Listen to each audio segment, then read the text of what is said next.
Katlia also didn't return to her senses for a few seconds. She never expected Emperor Rozel's secret mausoleum to involve the abyss.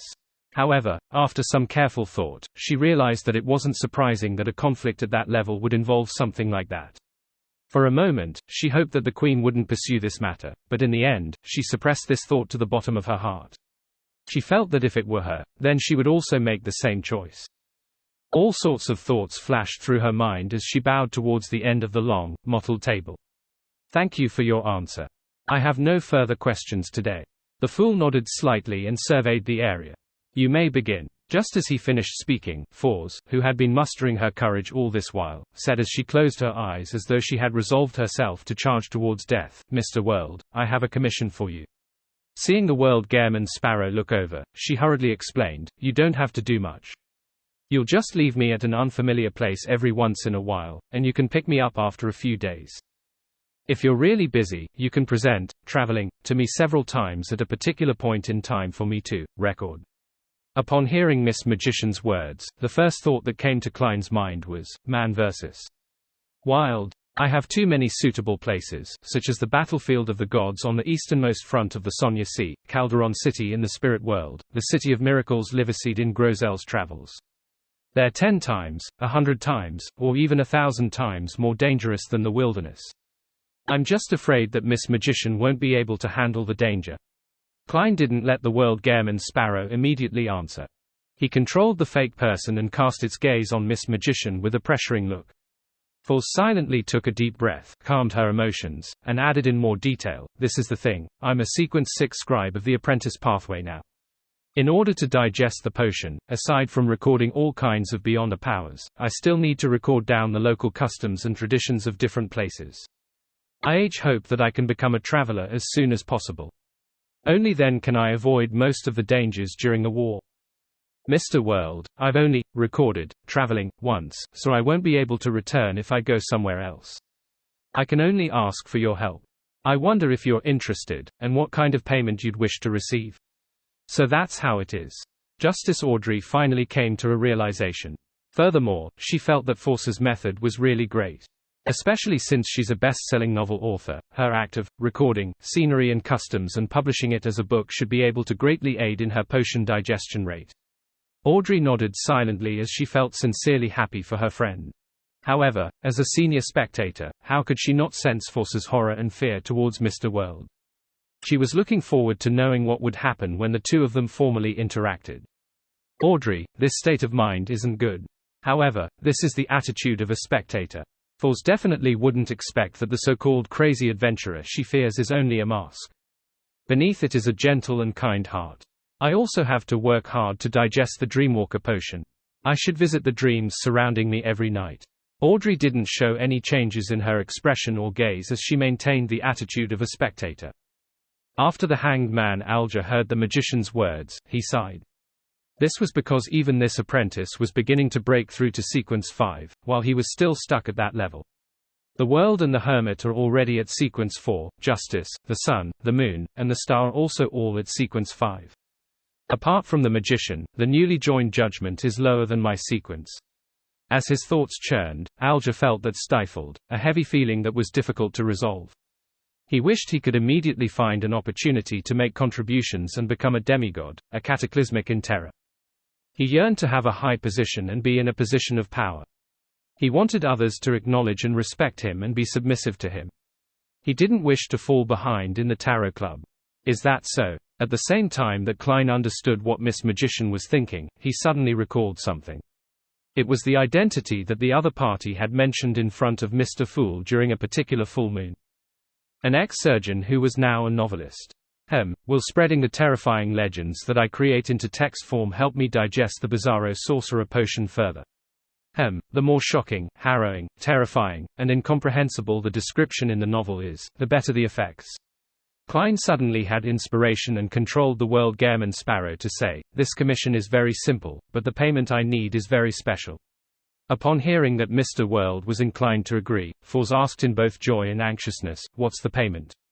The World Gairman Sparrow pondered for a moment and said, "Collect information about the ghost stories that have happened recently in the various major hospitals in Backland, and write them into a small publication or have them published in the newspapers. The requirement for the novel is that it's even more terrifying and bizarre. It's best if it can be a best-selling novel. The reason why he only mentioned the matters of the major hospitals in Backland was because Miss Magician was a local author who was part of medical circles. Being able to come to know of the urban myths and use that as material for a novel was very reasonable, and it wouldn't incur suspicion. However, if she had even learned of the urban myths in the Rorstad archipelago, Fog Sea, and East and West Balham, then Zarathul's marionette would definitely visit her. The ghost tales of the various hospitals in Backland. After hearing the World Gairman Sparrow's words, Audrey was stunned for nearly 3 seconds. She had originally thought that those rumors were caused by the church's Beyonders secretly treating the injured victims. Mushroom and weeds were the negative effects of the mystical items, but she never expected it to be something else. Audrey had also guessed if it was done by Duane Dantes. After all, this gentleman had heard from her about the victims of the air raid. Furthermore, he was a very kind gentleman.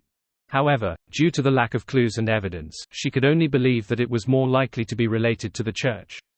At this moment, she was almost certain that the clown angel was Mr. World Gairman Sparrow. Even if it wasn't, they definitely had a deep connection. A Mr. World who wears a mushroom and weed mask is the same as the Gairman Sparrow who wears a crazy adventurer mask. Why does he act like that when he's doing something good? Is it because he needs the feeling or corresponding feedback from creating fear? Audrey thought to herself with some guesses. As for the star Leonard and the hanged man Alger, one immediately thought of the strange urban myths that the Nighthawks who belonged to St. Samuel Cathedral were discussing recently, while the other fell deep into thought about the horror stories his subordinates had heard or encountered. I've never really heard of such payment before. It's not like I'm writing a biography. Although there has been a recent war, the sales of newspapers and novels seem to have increased. My previous editor has been urging me to write a new book. Yes, I must keep my identity a secret. I have to convince my editor to change my pen name. The excuse is that novels of different styles should use different pen names. Foles didn't think too much about it. After a slight period of deliberation, she agreed, all right, no problem. The World Gairman Sparrow chuckled and hoarsely said, if you do well, I'll give you the opportunity to record the beyond powers of a demigod. No problem. Foles swept away her usual languidness and firmly replied. To her, recording a demigod's powers not only increased her ability to protect herself, but it could also effectively help her digest the potion. This also made Audrey, Zio, Leonard and the other members sigh in their hearts. Scribes were truly enviable. Once a demigod-level expert became a backer, a scribe wielded extremely powerful strength. They wouldn't be weaker than a sequence 5, or may even be stronger than one at times. After coming to an agreement, the scene fell silent for a moment. This was because the other members of the Tarot Club currently didn't have any requirements. Leonard had become a spirit warlock recently, and he had yet to conclude the acting principles. There was still the possibility of him advancing from within the Church of Evernite. As for mystical items, he had already bought the Word of the Sea. If there were any special circumstances, he could request to use sealed artifacts of the Church. Emlyn was reading the Sanguine's research information regarding the Moon Domain every day, hoping to make a Scarlet Scholar more practical. As for the Sequence 4 Shaman King's potion formula and Beyonder ingredients, he didn't need them for an extensive period of time, nor could he afford them. Derek had recently mastered the powers of Priest of Light, and he was still very far from advancing. As for the unshadowed main ingredient, he had already obtained it. Similarly, Audrey and Zio had also recently advanced. One of them was working hard to help Mr. World, accumulating contribution points, while the other was burdened with a huge debt and was eager to repay it. Alger was in the Church of the Lord of Storms, so he had to keep a secret. He was currently in an awkward position which required him to find a chance to advance. Furthermore, he had obtained the Cataclysmic Enterra's potion formula from the world. Katlia had just become a demigod. She was currently deep in research on all kinds of secrets and all sorts of mysticism knowledge. She was pleasantly surprised that, despite having recently advanced, just recalling the knowledge and secrets she knew from the past had allowed her to directly digest quite a bit of the potion. Amongst them, the various things she had heard from the Tarot Club had contributed greatly. The transaction segment quickly ended as the members began their free exchange. Emlyn surveyed the area and his gaze landed on Leonard's face. If you're an official Beyonder, how will you deal with a clergyman of an opposing faction in your area of jurisdiction? He hasn't done anything wrong, nor does he plan on doing anything wrong. Although Finepotter had yet to start a war with Lowen, they had invaded Lowen's ally, Lenberg. This made the believers and citizens living around the Harvest Church look at Bishop Utreski in an increasingly odd manner. Leonard thought carefully and said, "Protective custody. Protective custody. That's quite a witty answer." As expected of a newly promoted Red Gloves team captain. When the fool Klein heard the star Leonard's answer, he couldn't help but laugh inwardly. He knew very well who Emlyn was referring to, and he knew quite a bit about Bishop Utreski, who wished to be called a priest. He didn't really believe Emlyn White's claim that he hasn't done anything wrong, nor does he plan on doing anything wrong. This was because, to a deity's blessed or a zealot, their understanding of something wrong might be different from a normal person's. Of course, Klein never suspected Father Utreski's claim that life was precious and his piousness an acknowledgement of a joyous harvest, but the problem was that the Church of Earth Mother also preached that lives were like plants, which would ultimately wither and die, returning to the embrace of the Earth Mother. They would then grow again when the next year came. A qualified bishop of the Church of Earth Mother wouldn't treat death in the same manner as the most ordinary of people. Regardless, Father Utreski has to be controlled. This is both a form of protection for the Earth Mother's believers, as well as the citizens around him. It's also a form of protection for this half-giant bishop, in case some irredeemable situation occurs. While Klein was thinking to himself, Leonard, who had no lack of understanding of the Harvest Church, also understood the meat of Emlyn's question. He planned on leading his team members to confirm the situation in the next 2 days, taking the Earth Mothers blessed into protective custody with the help of the official organizations that were in charge of the area south of the bridge. And when Emlyn heard the answer, he slowly nodded without saying a word. Seeing that he was silent, Leonard turned to ask a question he wanted to get some feedback on. Are there any major matters lurking beneath Backland recently? What he really wanted to ask was why his Red Gloves team had been left behind in the capital of capitals as a part of the reserve forces. As soon as he finished speaking, the other members of the Tarot Club, including the son Derek, who wasn't too concerned about matters of the outside world, all cast their gazes at the World Gairman Sparrow.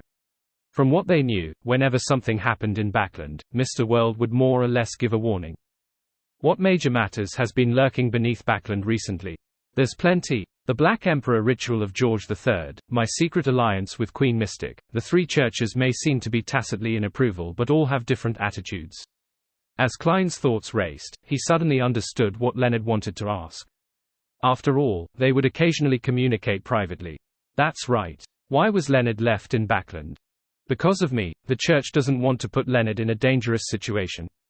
Am I thinking too highly of myself? Klein secretly shook his head and rejected the thought that first came to him. He quickly changed his train of thought and analyzed the problem on matters that Leonard could be of service.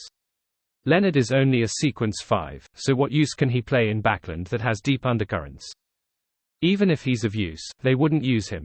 Instead, they would make use of me, who's related to him, or Palais Zoroast. This can rule me out. I'm still a qualified blessed at the moment. If I really needed to do anything, then a simple instruction would suffice.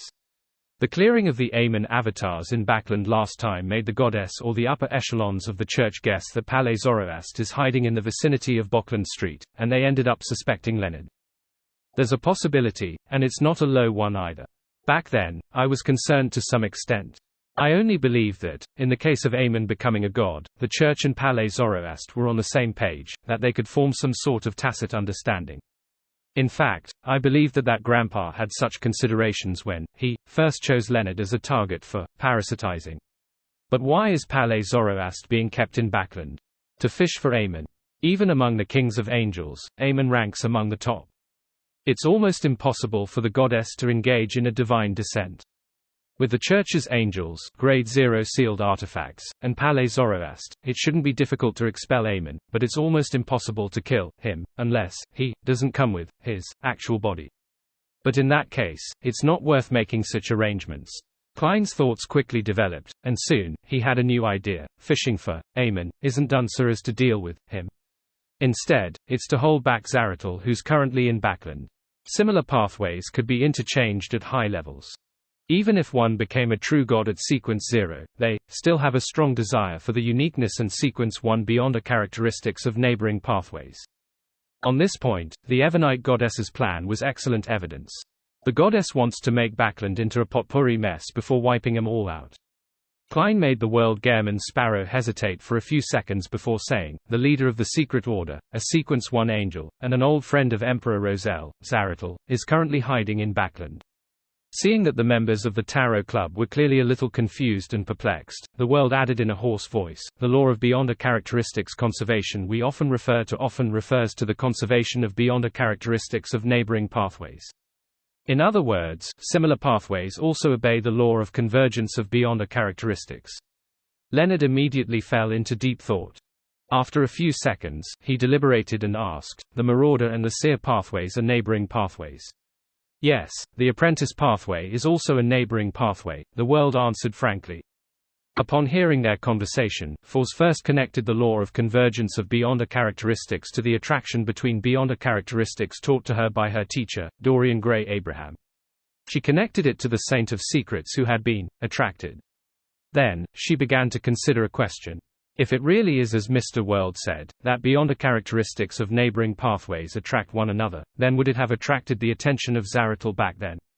After all, he is in Backland. All of a sudden, Force thought of the raven that was staring at Bottas's back. Force hurriedly raised her hand, indicating that she had something to say. Seeing all the members looking over, she hurriedly said, my teacher is a member of the Abraham family. He wields a rather important sealed artifact. As the first part of the sentence was known by the other members other than the star, Force had no intention of hiding anything. As for the second half of the sentence, she had made some modifications. It was very important to change the phrase to, rather important. Seeing that no one was raising any questions, Force continued, this causes him to occasionally encounter high-sequence beyonders of the Apprentice pathway. Previously, when he came to Backland, the Aurora Order's Saint of Secrets, Bottas, had appeared nearby.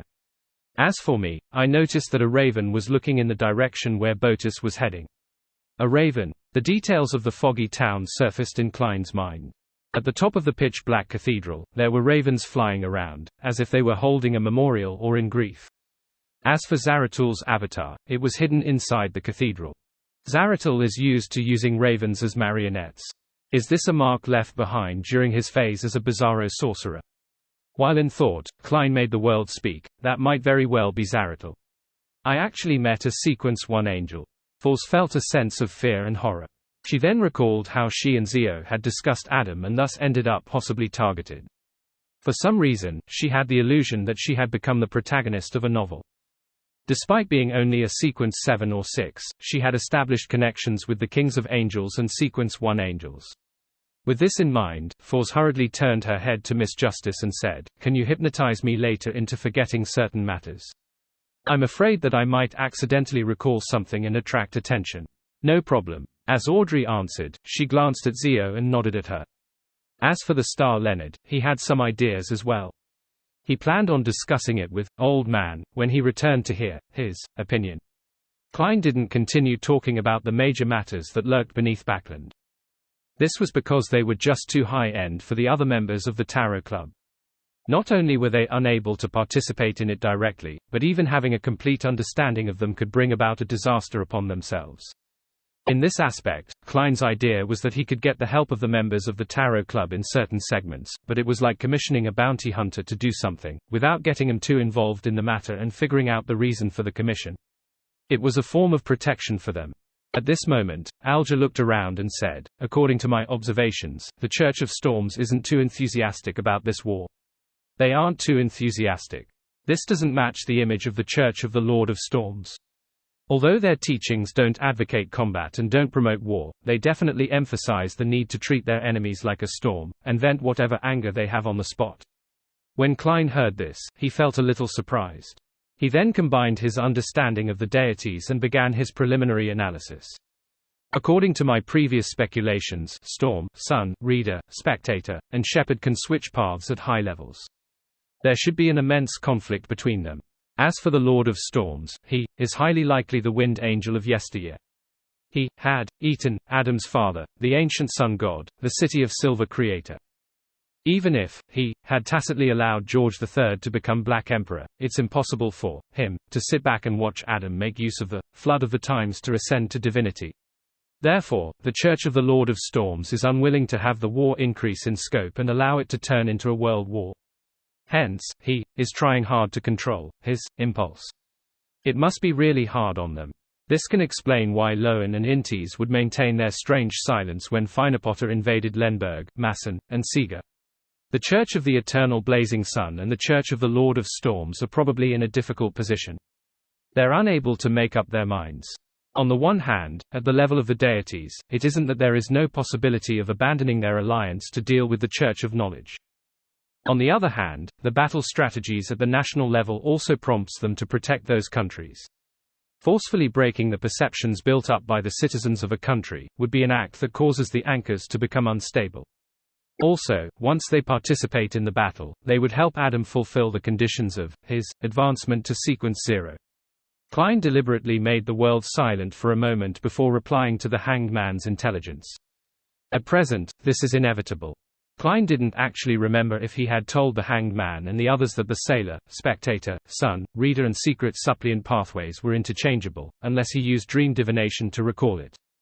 However, since the Hanged Man had expressed his doubts towards the Church of the Lord of Storms, it meant that he hadn't thought about the interchangeability of both paths. Regardless of whether he knew it or not, or if he had yet to connect the two matters together, Klein believed that there was a need for him to explain things clearly. This allowed the members of the Tarot Club to grasp the true stances of the various major factions, thus letting him avoid many dangers. After the Hanged Man, Alger, and the others cast their gazes at him, he controlled the world Gehrman Sparrow and made him say in a low, uncertain tone, the Storm, Sun, Spectator, Reader, and Secret Suppliant pathways are neighboring pathways. Likewise for Evernight, god of combat, and death. And neighboring pathways often become enemies. Of course, that's not absolute. At least the 7 deities have established an alliance. Upon hearing the world's reply, Alger first recalled Adam pushing for the flood of the times to become a god. Following that, thoughts flashed through his mind as he gained a certain level of understanding of the Church of the Lord of Storms' current attitude. This made him feel a rather special sense of superiority and joy. It was as if he had seen the essence of the matter, exceeding the level of most Beyonders in the Church of the Lord of Storms. Similarly, Audrey had a brand new understanding of Intes's strange silence in this war. She was even more worried about the situation in Lenberg, Massen, and Seeger. In addition, she also knew that she could switch to Unshadowed, Cataclysmic in Terror, and to the corresponding sequence for demigod of the Church of Knowledge and Wisdom she had recently met. As for the corresponding sequence 4 of the Secret Suppliant pathway, it wasn't within her considerations at all. Of course, compared to other pathways, she still preferred Manipulator. She liked the Spectator pathway from the bottom of her heart. However, she also felt deep fear towards the upper echelons of the Spectator pathway. Vin Rambus had left a rather bad impression on her. Adams, any mention of it will be known, had left her with a trauma. She had no choice but to undergo self-evaluations and treat the corresponding problems from time to time. The hermit Catlia had always been deeply knowledgeable about such matters. Apart from the information mentioned by the world Gehrman Sparrow, she also knew that the Mystery Prior and Savant pathways were neighboring pathways that could be interchanged at high sequences. It was likewise for the Arbiter and Lawyer pathways, the Prisoner and Criminal pathways, the Hunter and Assassin pathway, and the Planter and Apothecary pathway. As the other members of the Tarot Club dispersed their thoughts, Alger said to the world Gehrman Sparrow, "Thank you for your answer." He didn't say exactly what insights he had gleaned from the answer. In fact, for an instant, Alger wanted to leave the Church of the Lord of Storms and switch to another pathway. This was better than waiting for a very slim chance in the Church. However, he ultimately gave up on this idea. After all, his goal for a long time was to become a cardinal of the Church of the Lord of Storms. At present, he was beginning to yearn to be ranked first amongst the cardinal ranks, becoming an angel in charge of the mandated punishers or ascetics. As for the position of pontiff, Alger didn't yearn for it. This was because it was too close to the Lord of Storms, and he had many secrets he kept close to his chest. If he were to be chosen as pontiff, Alger suspected that he would be smote to ashes by a lightning storm that descended from the sky the moment he put on the papal tiara. Seeing that the exchange between the world and the Hanged Man had ended, Emlyn asked with curiosity, which pathway can the Apothecary pathway be interchanged with? Being from the Sanguine race made them have no thoughts of switching to other pathways, as it would often mean that they had lost the identify. Therefore, Emlyn wasn't too concerned about such matters. The plantar pathway of the Church of Earth Mother, Katlia answered casually. The plantar pathway. Possessed by the Church of Earth Mother. Emlyn frowned as he vaguely grasped something. At this moment, Zio also asked, which pathway neighbors the Arbiter pathway? Lawyer, Katlia answered simply.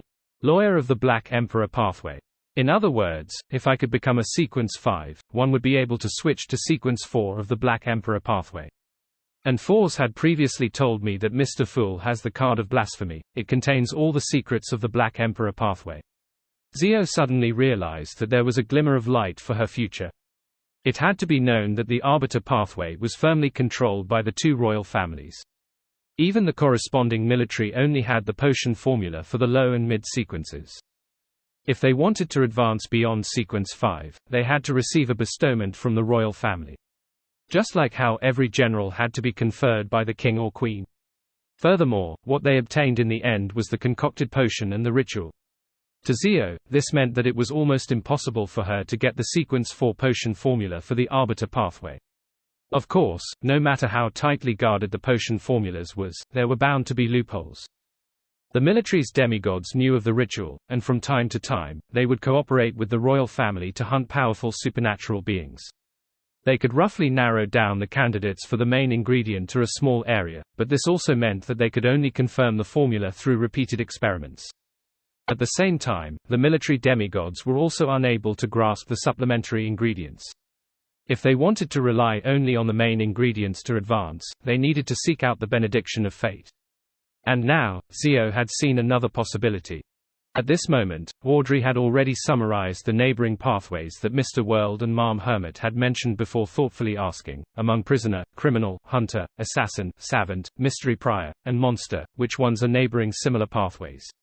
The World Gairman Sparrow glanced at the hermit and replied hoarsely, prisoner and criminal, hunter and assassin, and savant and mystery prior are similar pathways that can be interchanged at high sequences. This was knowledge that could be confirmed by Klein. Among them, the interchangeability between prisoner and criminal was something mentioned by the Red Angel evil spirit, to which Miss Sharon tacitly accepted. The interchangeability between savant and mystery prior had been personally demonstrated by Emperor Roselle. As for hunter and assassin, it was information that he had accumulated over time which could finally be confirmed. What about monster? There's only this one left. Fours, who was listening, couldn't help but ask. Seeing the world remain silent, Katlia thought for a moment before saying, it's difficult to be categorized as a neighbor of any other beyond a pathway. Just like fate, it can only objectively exist alone. I can be sure of that. I can only say that the most fundamental order in our world's supernatural powers might be chaos and disharmony. The reason why Katlia was certain that the monster pathway didn't have the means to be interchanged with other pathways was because her advancement ritual required her to analyze the snake of fate's blood. I see. Audrey was slightly uncomfortable with this disharmonious situation, but she quickly adjusted her state of mind. After the exchange was almost complete, all the members of the Tarot Club looked at the son Derek. The youth said without any hesitation, we've already set off. We're currently less than a day away from Afternoon Town. When we arrive, we'll be resting for another day or two before we begin exploring the Giant King's court. The son's words made Alger, Katlia, and company suddenly feel like myths were entering reality. Compared to places like the ruins of the battlefield of the gods, the Giant King's court was a symbolic entity that appeared in various legends and in different secret documents. What secret was it hiding? What was buried in it? The answer was about to be revealed. Even though they had followed the World Gairman Sparrow into the City of Miracles Liverseed, which was on par with the Giant King's court, the Star Leonard and Justice Audrey were also secretly excited and looking forward to hearing more. After all, the city that the Dragon King had imagined into existence had lost too much in the process of being transferred to Groselle's travels. There were no traces of anything of value. Apart from the building itself, there was only the hall that expressed the extraordinariness of the ancient myths. Furthermore, what was even more important was that Derek had mentioned that the Kings of Angels had come to a secret plot in the Giant King's court. As for the fool Klein, he was thinking of something else. Should I get little son to pray to the fool before the exploration? Then, I'll use the Crimson Star and the Sea God's Scepter to extend my vision to a certain distance so that I can watch a live broadcast. Yes. In that case, if there are any accidents, I can still provide some help. The only problem is that this method of relying on the prayer points of light for observation cannot last too long. This has nothing to do with my own spirituality. It's just that this connection will fade away with time and last 45 minutes at most. Let little son pray every once in a while. That's under the premise that it doesn't affect his battle or attract the attention of the people around him. In that case, my spirituality can probably last for 2 hours. It's not on the same level as my sequence 5. Hey, it's also because of my recent rapid digestion of the potion. After pondering for a moment, Klein didn't speak. He controlled the world Gehrman Sparrow to hint to the sun, before exploring the giant king's court, you can pray to Mr. Fool and pray for good luck. In the process, you can also pray many times. Mr. World really is a nice guy. After Derek sincerely thanked him, he hurriedly turned his body towards the end of the long, mottled table. Then, he saw Mr. Fool, who was enveloped by the grayish-white fog, nod slightly. The world above the grey fog had been restored to its state of silence, as though the gathering that had just ended was an illusion. Klein bent his finger and lightly knocked on the edge of the long, mottled table. He made the pages of the Roselle diary which Katlia had just given appear once again. Amidst an indescribable stillness, Klein cast his gaze towards the first paragraph of the first page with a solemn expression. The 27th of September, I saw Miss Ithaca once again. I had a nerve-wracking and thrilling but sufficiently wonderful experience with her. As expected, I prefer women of this age. I'm not just reminiscing about my youth, but rather that I haven't changed after so many years. Hey, I'm really dedicated. I read your diary with such seriousness, and you're giving me this. The corners of Klein's mouth twitched as he lampooned at the emperor who he had only seen a portrait of. He immediately gathered his thoughts and shifted his gaze. In a lounge at the basement of St. Samuel Cathedral. After Leonard Mitchell opened his eyes, he deliberated for a moment and said in a low voice, "Old man, the Secret Order's Zaratul seems to be in Backland." In his mind, the slightly aged voice quickly sounded. Indeed, upon hearing this, Leonard immediately asked, "Old man, are you familiar with that Zaratul? Didn't you say that the Zoroast family and the Zaratul family are both important nobles of the Solomon Empire?" From his point of view, as ex-colleagues and former comrades in arms, how could Old Man not be familiar with Zaratul? Palais Zoroast scoffed. I'm familiar with the Zaratul who died in the War of the Four Emperors. The one alive whose now should be his descendant. I might or might not have seen him before. Sigh, the Zaratul back then had already obtained clues regarding the second sequence one beyond a characteristic from the true creator. He was waiting for the War of the Four Emperors to end before searching for it. If he succeeded, he would be considered a king of angels. Unfortunately, in the War of the Four Emperors, he directly encountered the existence from the Antigonus family who could be known as the Half-Fool, and Bethel Abraham was also involved. He could appear anywhere, anytime. If he hadn't been quickly banished and sealed by Evernite and Storm, I might not have survived to the end of the War of the Four Emperors either. The Half-Fool. Leonard's eyelids twitched when he heard this title as he thought of the entity above the grey fog for some baffling reason.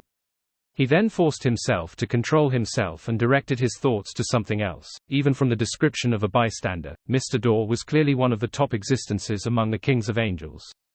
It required two true deities to join forces to banish and seal him. There's a high chance that he was especially good at escaping, making it very difficult to kill. And back then, the battle situation was tense, so it was imperative to eliminate an enemy that posed a threat as soon as possible. Hey, Old Man is reminiscing about the past, so he's feeling a little uneasy. He actually said so much in one breath. Amidst his thoughts, Leonard suddenly said, I was left in Backland because they wished to use you to attract Aemon here. The wistful feelings in Palais Zoroast's tone vanished as he clicked his tongue. Who made this guess? I don't think it's you.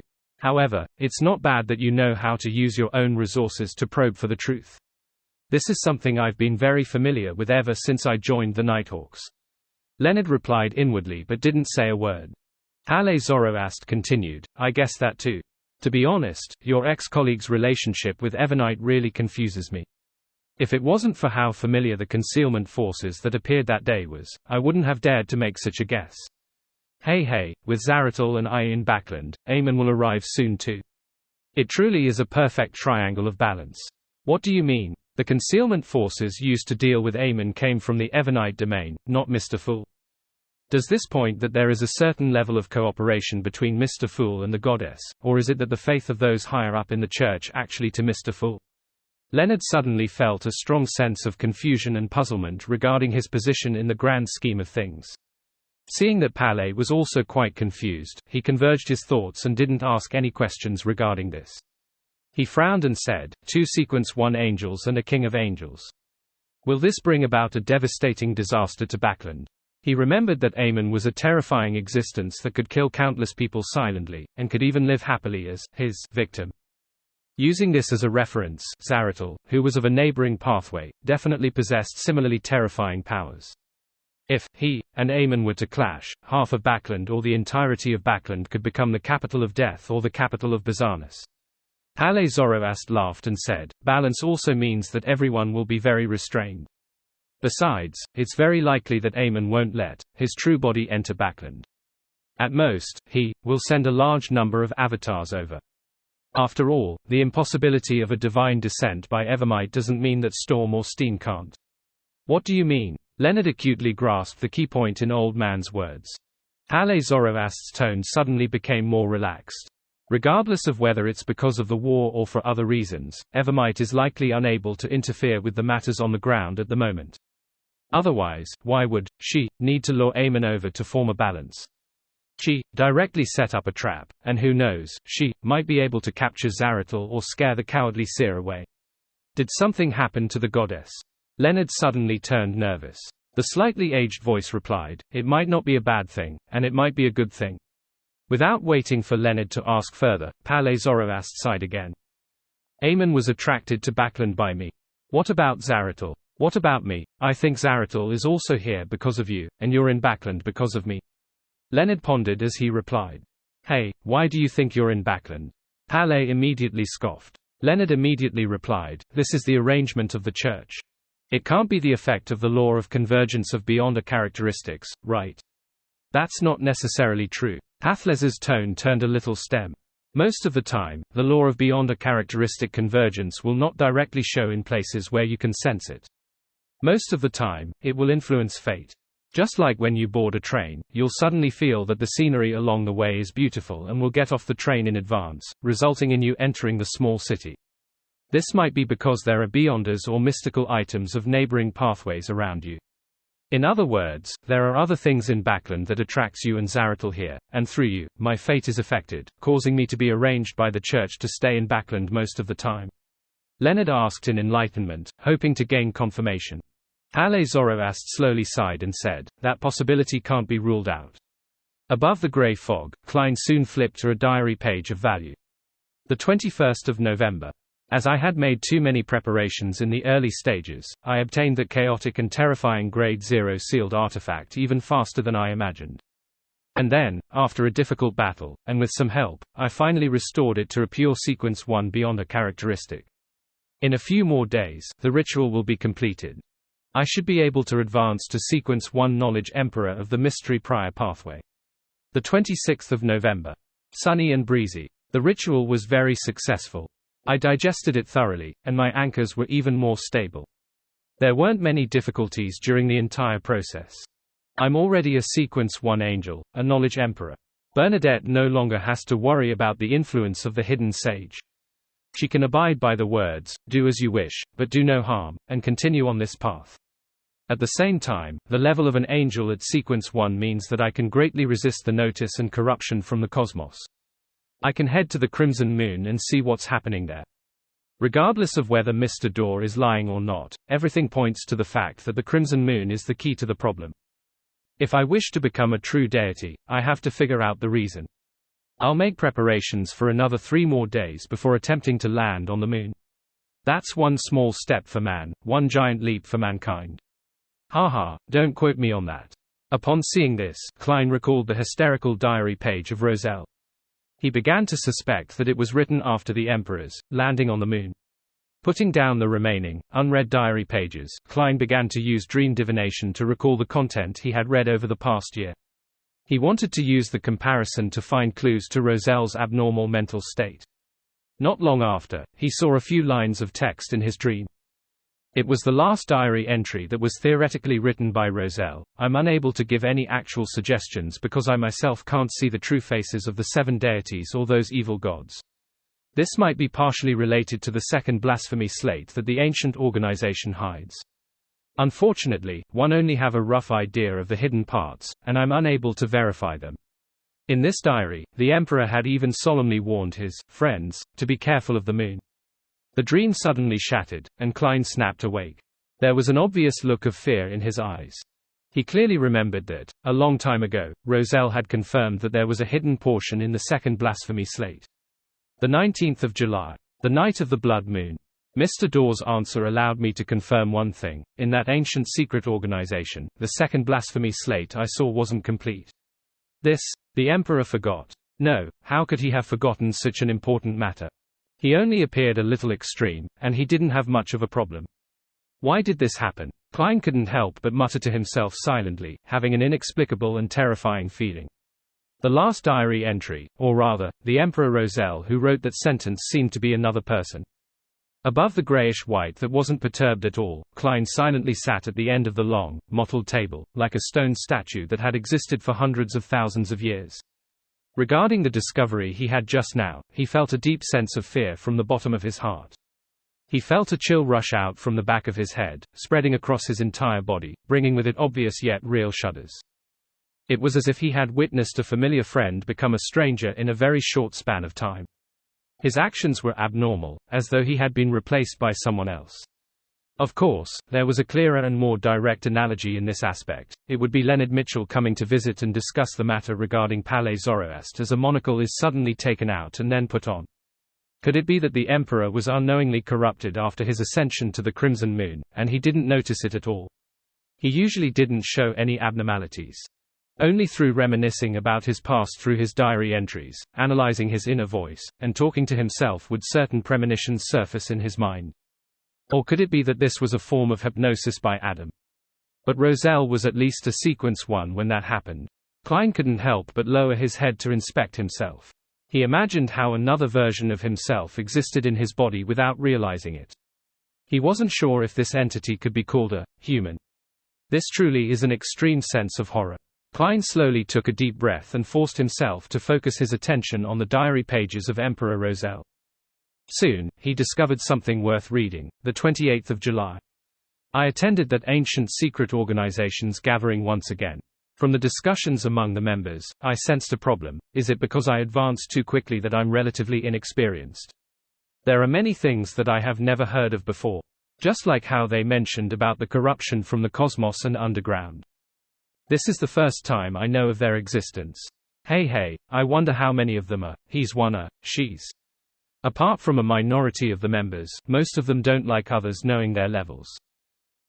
While others are communicating with each other, I asked old Mr. Hermes with a whisper, hoping to understand more about the corruption that stems from the cosmos and underground.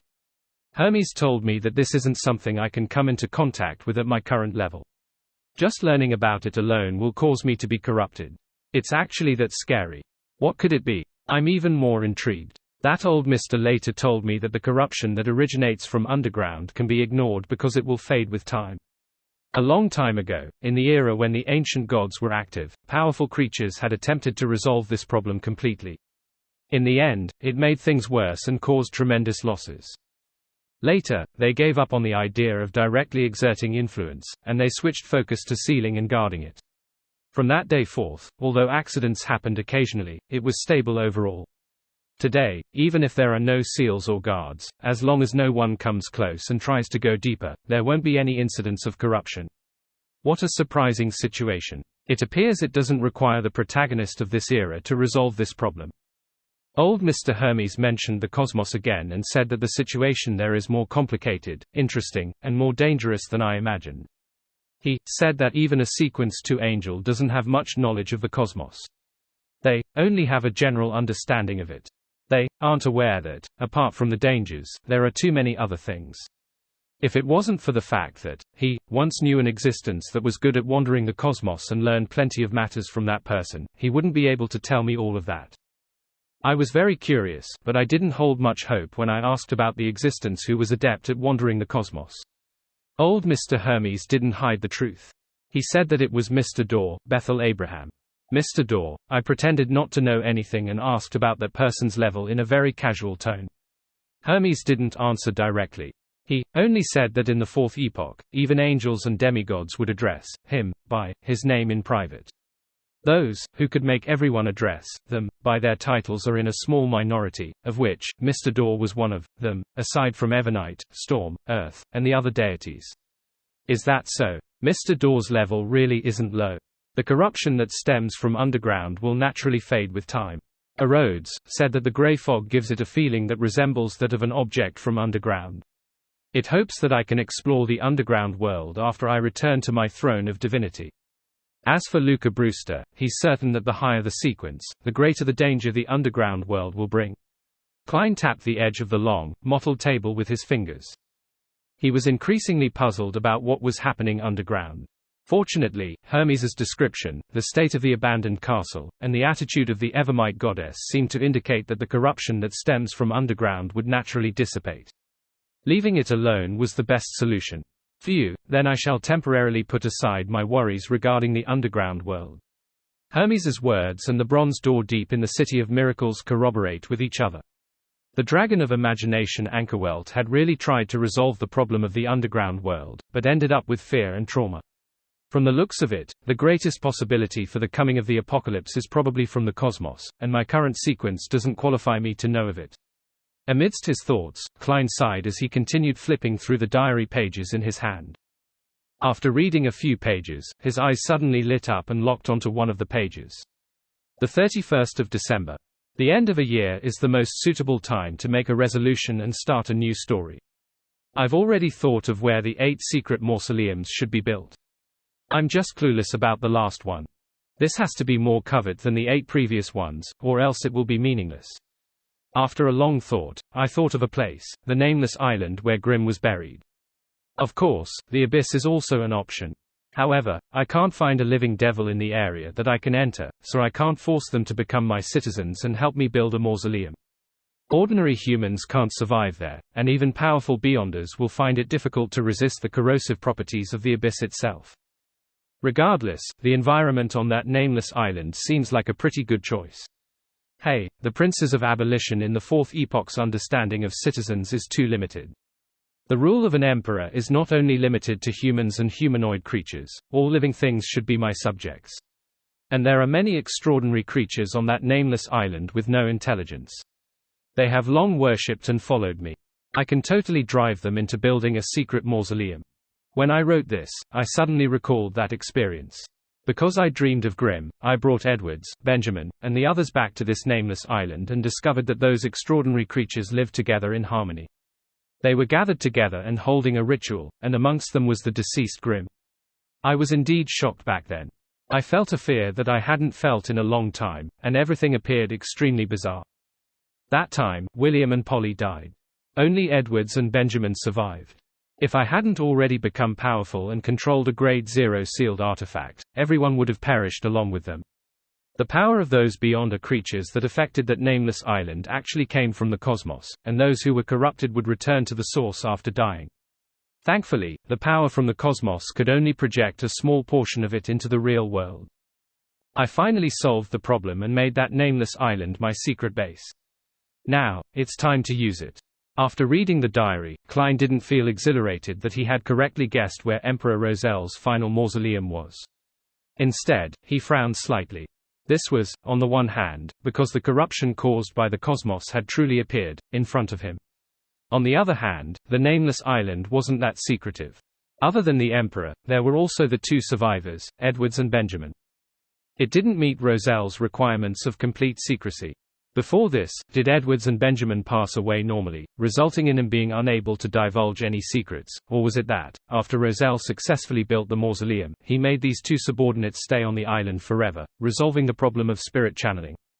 Of course, if Rozel had the corresponding sealed artifacts or beyonder powers, he could also make them completely lose the corresponding memories. After a moment of silence, Klein flipped through the diary pages again in search of the coordinates to the nameless island. However, he didn't see the corresponding content when he reached the last page. Instead, there was a diary entry that vaguely revealed some of Rozelle's thoughts in his later years. The 27th of December. I've been feeling uneasy recently because I have no confidence in what will happen next. I no longer yearn for help. I'm very satisfied if they can remain neutral. I have put myself in the most dangerous situation. This is an act of me taking initiative, but it is also a choice due to a lack of options. Sometimes, I'm very confused. How did I end up like this? Was I too extreme, or was this the only thing I could do? No, at this point in time, I can't be confused anymore. Apart from affecting my mindset and making the already slim chances even slimmer, it's meaningless. Now that I've reached this point, I can only continue on. If I succeed, it will naturally be sunshine and rainbows. Hey, all my hopes are placed on one sentence: life is possible by being in death's embrace. From the looks of it, the Emperor really chose the method of making use of one's revival after death to escape the madness and corruption. This is simply crazy. It's like he's playing a game of Russian roulette with all 6 chambers filled, hoping that one of the rounds misfire. People who don't like going to the extremes, or those who are good at coming up with all kinds of strange ideas, wouldn't consider the viability of this method. Perhaps it's because the enemy can't guess it that this might give the Emperor a sliver of a chance of living. Klein leaned back into his chair as he silently sat in the ancient palace for a while. After he slowly recovered his scattered thoughts, he considered how to find the nameless island. I remember that the person who visited the nameless island, Benjamin, seems to be from the Abraham family. This be asked via Miss Magician. Yes, I'll be meeting her soon. There's no need to specially get the fool to pass the message. I'll get Queen Mystic to ask the descendants of Edwards, William, and Polly. That will be more suitable. With this in mind, he surveyed the area and sighed before disappearing above the grey fog. Returning to the real world, Klein immediately took out a pen and paper and wrote a short letter: investigate the nameless island which led to the deaths of Grimm, William, and Polly. This can be done through the descendants of Edwards, Benjamin Abraham, and the descendants of the 3 deceased. This was a letter to Queen Mystic Bernadette, so Klein didn't write the reason. He believed that she would understand what this meant. After folding the letter, Klein casually found a candle and began the summoning ritual. After completing the setup, he placed the letter on the altar, took 2 steps back, and recited in ancient Hermes, I summon in my name, an invisible creature that roams the upper realms, a strange spiritual body that is friendly to humans, a messenger that belongs solely to Bernadette Gustave. The moment he said that, Klein's spiritual perception was triggered. He instinctively activated his spirit vision with a mere thought. However, he didn't see anything. Then, he discovered that the letter placed on the altar had disappeared. Queen Mystic's messenger is very special. Next time, I'll switch to using my spirit body threads vision. Klein was stunned for a second before he sighed inwardly. In the evening, under the illumination of the street lamps that lit up one after another, a carriage drove to the intersection of the Backland Bridge area and East Borough and stopped by the side of the streets. Wearing a long dress and a dark cloak, Fors paid the fare of 3 soldi before alighting from the rental carriage. She walked slowly along the shadows of the street, preparing to make a large detour to escape from her imaginary stalker. At the end of the previous tarot gathering, she had swiftly overcome her laziness, packed up, and went out to visit her former teachers, classmates, and colleagues. As for the reason, there was no need for a special reason. It was very normal to care about friends and acquaintances after an air raid. And the reason why it wasn't last week was because, in the eyes of the ordinary citizens, the situation in Backland was especially tense. There could be a new round of attacks at any moment, so everyone naturally tried their best not to leave the house. During the visit, Fors had originally planned on diverting the topic onto the strange tales at the hospital, but to her surprise, there was no need for her to do so at all. Her former teachers, classmates, and colleagues would usually chat about such matters on their own accord after some idle chatter, making one convinced that such illusions happened at every hospital. No, Fors knew that it wasn't an illusion, so she inexplicably felt horrified, suspecting that she would have nightmares at night. I don't have to make any major changes at all. As long as the patient's miraculous recoveries are changed to them having their physical wounds healed, only to have them go bonkers, it would make for an excellent horror story. Furthermore, it happens in a city that everyone is familiar with and also in the hospital that people often come into contact with in the city but exudes a terrifying atmosphere. It will result in perfect immersion. I can almost foresee another best-selling novel about to be bombed.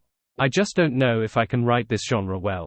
The only problem is that this story will lack sufficient emotion. A female patient passionately kissing a face that's covered in mushrooms and weeds.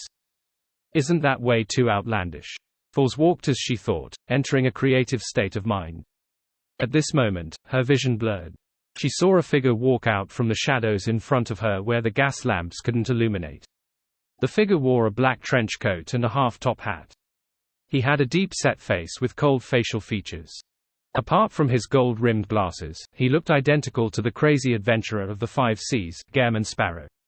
Although Foles knew that Mr. World wouldn't hunt her and was here to fulfill the contract, she couldn't help but tense up. It was as though she had met her strictest teacher from back in her school days. Good evening. Her footsteps slowed down, but she still continued moving forward and greeted him. Klein nodded without a word. He turned around and walked into a secluded alley to the side. The gas lamps inside were already damaged, so it was dark. Despite the dark environment, Foles similarly didn't say a word. She lowered her head slightly and followed behind Gairman Sparrow at an adequate pace. When they reached the depths of the alley, Klein looked around and said in a deep voice, "Help me ask your teacher if he knows of this person, Benjamin Abraham. If he knows him, I want all his information and all the text and pictures he left behind." Okay. Foles was nervously waiting for Mr. World to teleport her somewhere else, but she never expected him to mention something else for no reason. She nearly failed to react. She didn't ask why and quickly nodded in agreement, as though she couldn't wait to do it. Then, she took a deep breath and continued waiting for Gairman Sparrow to approach her. He grabbed her shoulder and began teleporting. But after a few seconds, nothing happened. Foles looked up in shock, only to see Mr. World still standing in front of her, looking at her. She then heard him say in a deep voice, "Write it now. Write it now." Foles didn't ask why, as she subconsciously said, "I didn't bring any paper, a pen, envelope, or stamp with me." Before she could finish her sentence, the 4 items were thrown at her. Foles caught the items and took a few steps out. Using the gas lamps at the end of the alley, which opened up to the roads and the hard wall, she quickly wrote the letter to her teacher, Dorian Gray Abraham. With both hands in his pockets, Klein waited patiently without any signs of impatience. In fact, he had long been lurking around Miss Magician without showing himself. According to the address Foles provided, he had been secretly monitoring her from the moment she left home in the afternoon. His monitoring was done by getting his marionettes to pray to sea god Carvatur from time to time while his actual body stayed above the grey fog, using the prayer light dots to observe the situation around the magician. With the help of his true vision, Klein was currently certain that Zaratul hadn't targeted Miss Magician, thus, it was safe to make contact with her. After knowing that Miss Magician had met Zaratul's marionette, how could he be at ease and be daring enough to meet her and take her traveling? Now, he was certain that Zaratul had been attracted by the Abraham family's sealed artifact or Saint of Secrets Botus. As for a mere sequence 6 like the magician, she wasn't worthy of notice. Hence, she wasn't exposed. A few minutes later, Foles finished writing. She used a sticky herbal powder she carried with her to seal the envelope and pasted the stamp. "Do I throw it into the mailbox now?" Foles glanced at the cover of the letter with her teacher's address and real name and asked hesitantly. She felt that she had to do it herself. She couldn't hand it over to the world, or it might bring danger to her teacher. Of course, if Gairman Sparrow insisted, Foles felt that there was nothing she could do. Even if she tore the letter apart, there was still a possibility of her being hypnotized or having her spirit channeled. Klein nodded indiscernibly. "Return after you're finished posting it." Phew! Foles let out a long sigh of relief. Turning around, she ran towards the street and found the mailbox. After finishing all of this, she returned to the dark alley. Without waiting for Gairman Sparrow to speak, she handed over the fountain pen and the remaining 2 stamps. She very quickly said, "One was enough." Klein gave Miss Magician a look before he took the stamp and pen and calmly said, "This means that your teacher's residence is less than 100 kilometers from Backland." Foles's expression froze. "What's the big deal? I also know that your teacher lives in Pritz Harbor, and there's a high chance that he hasn't moved away yet. As for why I gave you 3 stamp tickets, of course it was intentional." Klein muttered to himself before taking a few steps forward to stand in front of Miss Magician. He then reached out his left hand that was wearing a transparent glove and grabbed the lady's shoulder. Foles subconsciously lowered her head again. The surrounding colors immediately became saturated and layered while countless, indescribable figures flashed. When the things and colors she saw returned to normal, Fors instinctively raised her head to thank him. However, Gairman Sparrow had already disappeared. Fors sized up her surroundings in a daze and realized that she was standing in an empty corner. In front of her was a door, and a din and the smell of alcohol were emitted from beyond the door. Fors pulled at her cloak and walked out the door with a hint of fear, only to see many men dressed as pirates. They had scimitars and guns, either hanging or lodged by their waist. While drinking hard liquor, they discussed the strengths of the fleets of Fezak and Loan in high spirits. Quite a number of beautifully dressed women were amongst them, like dancing butterflies. She was wearing a long, dark-colored cloak in a Backland style. Her brown hair was long and slightly curled. She had a rather mature temperament, but her expression of fear made it seem like Fors was a lamb that had barged into a wolf pack. It was so disharmonious and eye-catching, and it quickly attracted the attention of many. She felt a little familiar with what those people had said to her. It was as if they were part of a language branch she had learned, but she couldn't understand them immediately. Where am I? What am I doing? Who are they? As Fors was at a loss, a plump man squeezed over and said in broken Loanese, 10 soli, one night. Fors had been involved in many of the Beyonder circles over the years. Although she didn't know where she was, she knew very well what kind of situation she was in. The light in her eyes flickered strangely before they converged into one point. An indescribable aura emanated from her body, making the people around her subconsciously avoid her gaze. This was the authority of a judge, a qualitative change in the ability of an arbiter. Berserk Sea, Theros Island. Danitz hid in the shadows, watching the intelligence peddler, Bartz, in a serious manner. As a hunter who had shadow cloak, Danitz's hiding and monitoring abilities were always pretty good. Back then, he had even helped Gairman Sparrow lay an ambush for Steel Mavetti. At this moment, he didn't show any traces of himself, but he felt a little bored. He was eager for Anderson to switch with him as soon as possible. When will such a life end? Vice Admiral Ailment, hurry up and appear. No, not now. It's better to wait until Anderson arrives. Danitz did some introspection and rationally ended his prayer. He was worried that a pirate admiral at Vice Admiral Ailment Tracy would discover that he was hiding in the dark, and he lacked the courage and confidence to deal with her. Of course, if he wore the boxing glove, everything wouldn't be a problem. As long as he made the decision fast enough, fear and apprehension wouldn't be able to catch up to him. You seem very troubled. Suddenly, a voice rang beside Danitz's ear. Danitz jumped out of the shadows in shock as an orange flame quickly formed in his hand. At the same time, he cast his gaze to the source of the voice. He saw Anderson hiding in the woods. There were green vines stuck to his head that seemed to meld him with the environment. Doggish tea. It was unknown if Danitz was cursing Anderson or himself. After venting his anger, he asked, "When did you come?" 2 minutes ago, Anderson replied with a smile. You hid well. I didn't manage to find you immediately, so I followed your hiding habits and casually asked you a question. Danitz was momentarily unsure if he should be proud or angry. He asked with mixed feelings, if I had remained calm just now, would you have failed to discover me? In theory, Anderson said with a smile, completely unfazed. But as an experienced hunter, there can't be only one way. Just as Danitz was about to ask what other solutions there were, he suddenly saw Bartz extinguish the candle and prepare to sleep. Minutes later, the figure of intelligence peddler, Bartz, appeared by the window in the darkness. With a nimble leap, he landed into the shadows outside the house. That was where Danitz had been hiding. Having re-entered the shadows, he was almost stepped on by his target. Bartz walked towards the sea under the cover of the shadows. Doggish tea. Only then did Danitz appear, giving Bartz the middle finger. Anderson also left the woods. As he pulled out the branches from his head, he smiled at Danitz. I think we'll hit the jackpot tonight. Danitz glanced at the strongest hunter in the fog sea and nodded vigorously. I hope it's Vice Admiral Ailment. He used the shadows that were everywhere at night and immediately took the lead in following the intelligence peddler, along with Anderson. They maintained a perfectly adequate distance. Not too stupid, Anderson observed for a moment before chuckling. Danitz scoffed inwardly but didn't respond. He knew very well that this wasn't an occasion where they could afford to mock and provoke each other. 15 minutes later, Bartz arrived at the beach and stood there, staring at the dark blue sea under the crimson moonlight. He didn't wait too long. In the darkness of the sea, a huge outline appeared, gradually forming a black ship with a white flag fluttering in the air. On the flag, 2 ghostly blue flames burned, within a pitch-black skull. The Black Death. Vice Admiral Aylmond Tracy's flagship, Black Death. Danitz instantly became excited. If not for his shadow form, his pupils definitely would have dilated in a bid to draw in more light to see every detail of the ship. He subconsciously moved a distance forward, hoping to confirm if Vice Admiral Aylmond Tracy was on the ship. As the gigantic sailboat approached, the two people in the shadows could see sailors busy on the deck. Is there a dock for docking here? Or will they just give Bart's a dinghy and get him to row himself over?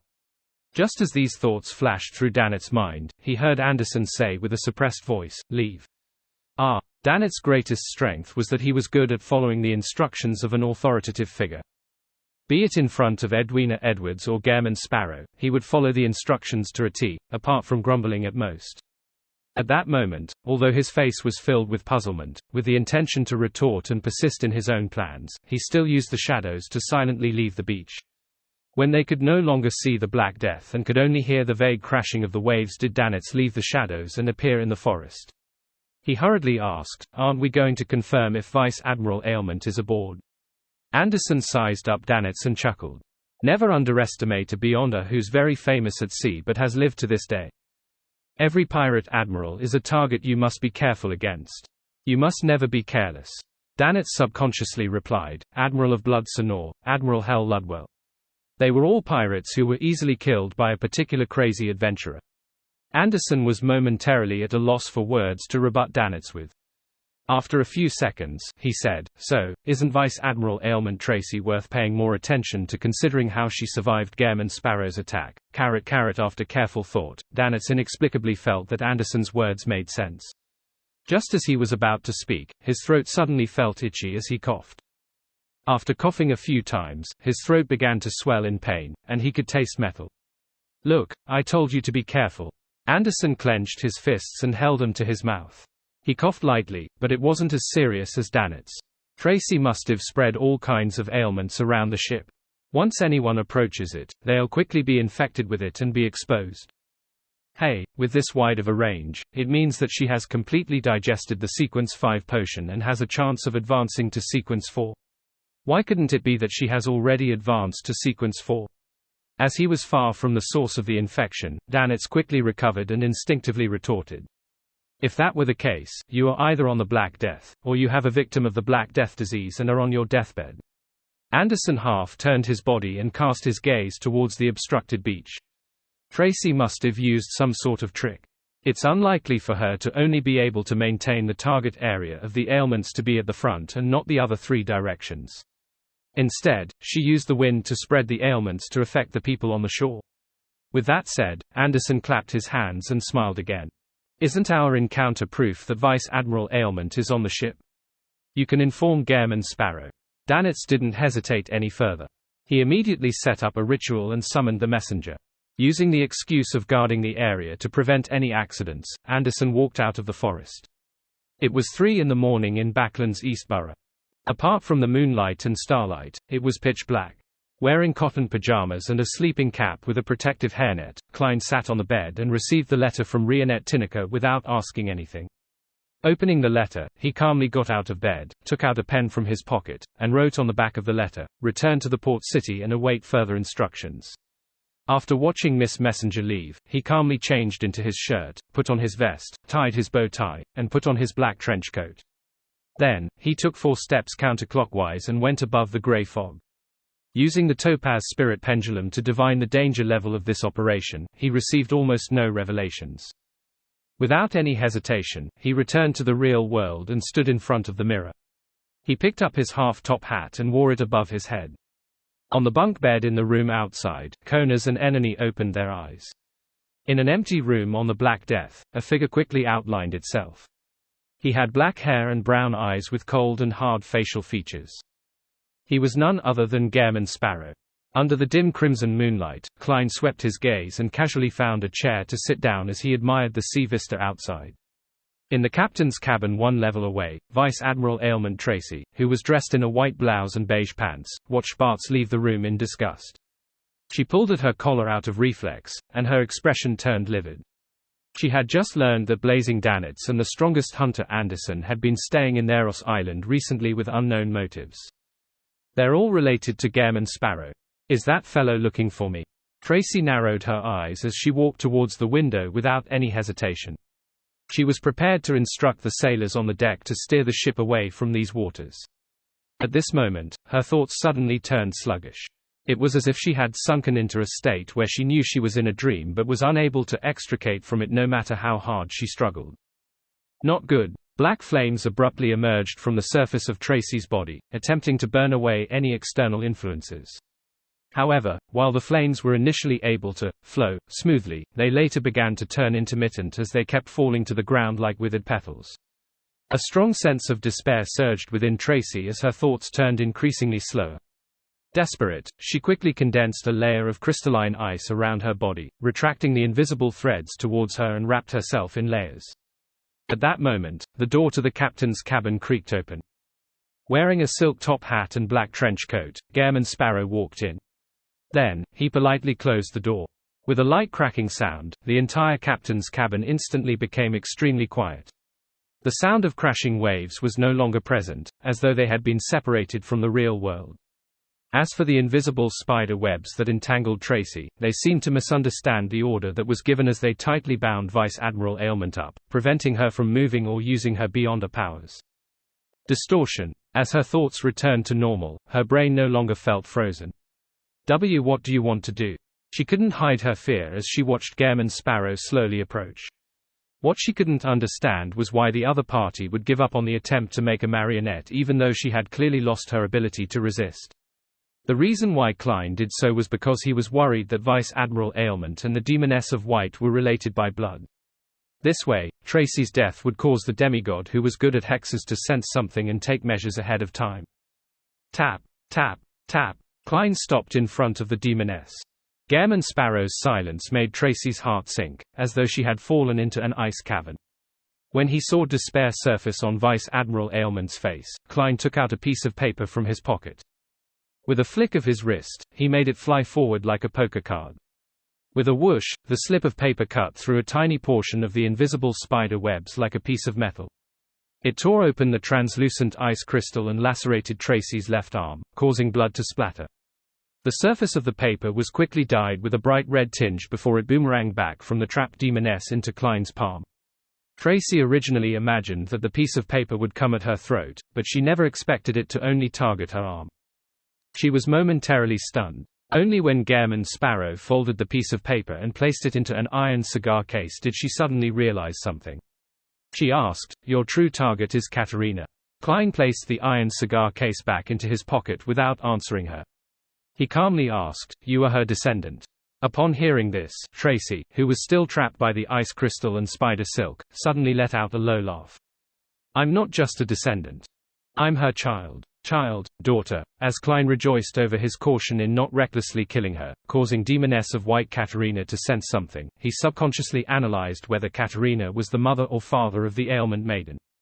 If Katerina was also formerly a male, it's possible that she's Tracy's father, but the problem is that she was already a Sequence 4 demigod during the Pale disaster that was at the end of the Fourth Epoch.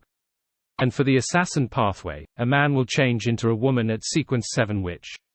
In other words, if Katerina is Tracy's father, Tracy needs to be at least 300 years old. However, it's impossible for a Sequence 5 Beyonder to live for so long.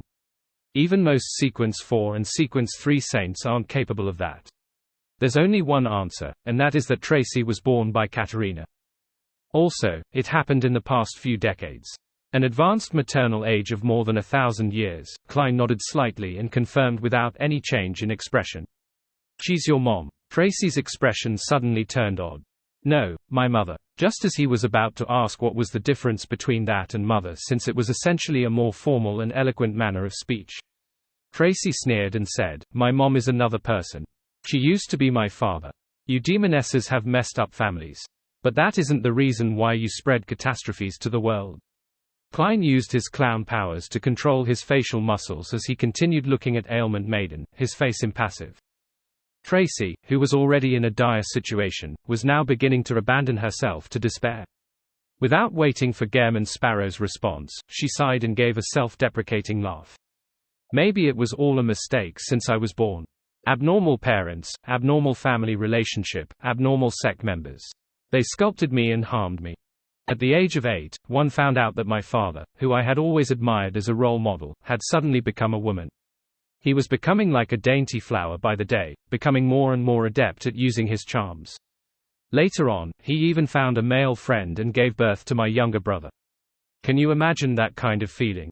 After I ran away from home and came to the sea, I finally found a normal sense of self-recognition and a social identity after many years of hard work. I finally understood what I really wanted. Then, a potion bottle turned me into a woman. Hey, a woman. After listening quietly, Klein said without changing his tone, your instigation skills are pretty good. Tracy turned agape, but in the end, she only sighed and smiled with a complicated expression. I admit that I was trying to win your sympathy. Everyone wants to live. Isn't that right? However, I didn't lie. That was my life experience.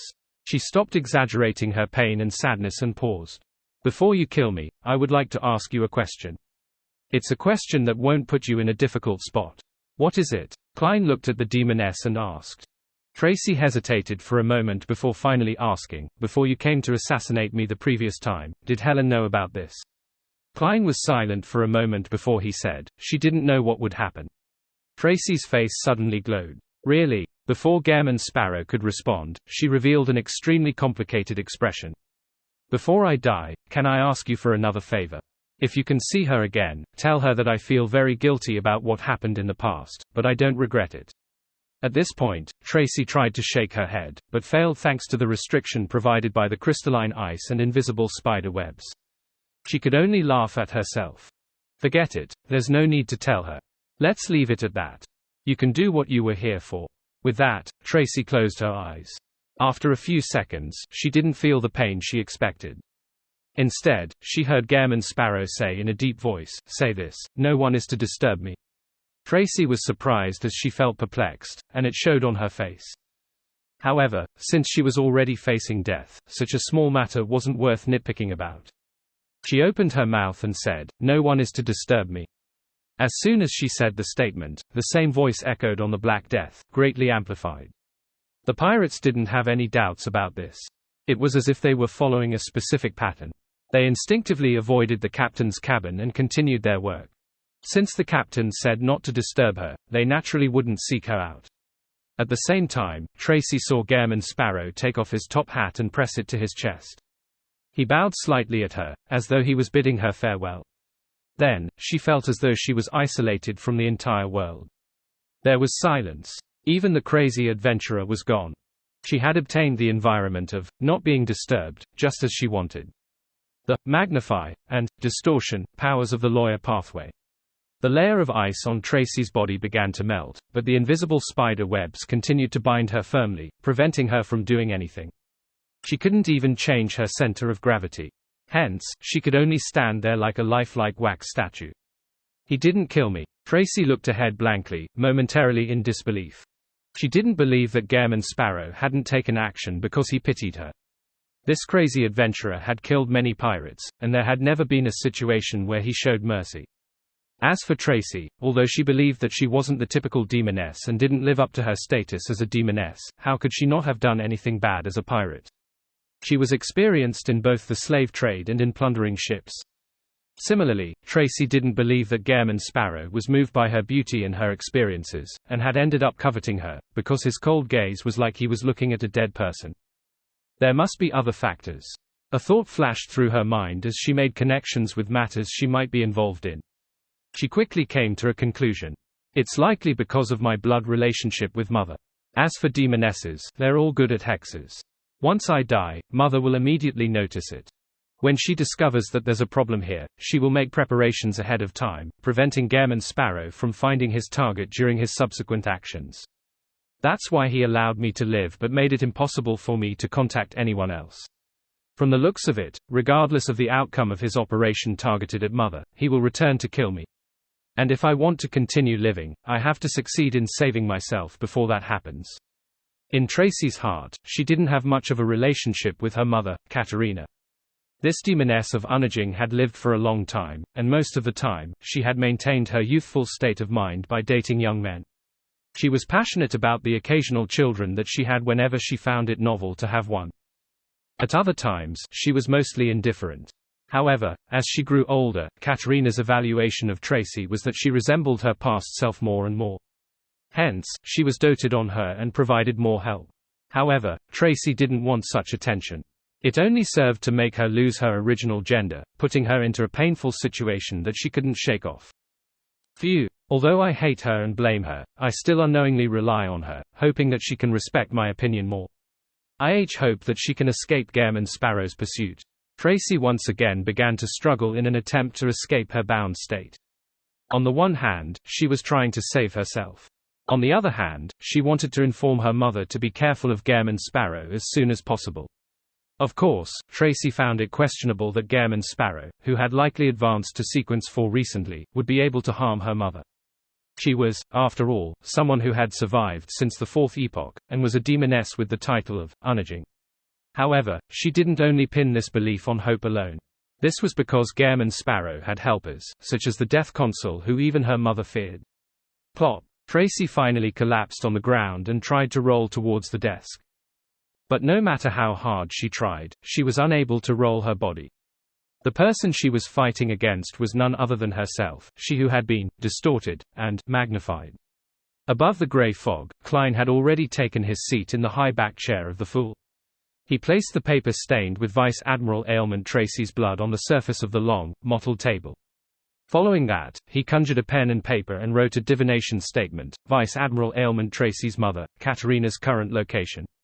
Putting down the pen, he held the two pieces of paper and leaned back into his chair. He closed his eyes and repeated the words he had written. After repeating it 7 times, he entered a dream. He saw a tall and towering Gothic bell tower appear in the grey world. Around the bell tower, the white-robed Katerina stood in the shadows of a few houses. She observed the surroundings with a heavy expression, as though she was searching for something. As for the crimson moon hanging high in the sky, its position was identical to what he had seen before entering the grey fog. This meant that Demoness of White Katerina was still in Backland. She was in Westborough, in search of a particular target. After ending the divination and returning to the real world, Klein walked to the room outside the rental flat. There, he pondered for nearly a minute while looking at the crimson moon in the night sky. Perhaps, there's still another chance for digesting the potion, he muttered silently as he ultimately rummaged for something. He took the 2 marionettes and disappeared into the shadows. In Backland, he no longer dared to use Flaming Jump, afraid that it might catch Zarathul's notice. After all, it was impossible for him to always have an opportunity to ignite Will Orsepton's paper crane to protect himself. This was a sign of disrespect towards the Snake of Fate, and it was easy for Dr. Aaron's family to be targeted if he kept visiting them. In the blink of an eye, Klein appeared at the back of the tall, Gothic-style bell tower in his dream. He hid in the shadows, one formed by the Bell of Order, a symbol of Backland.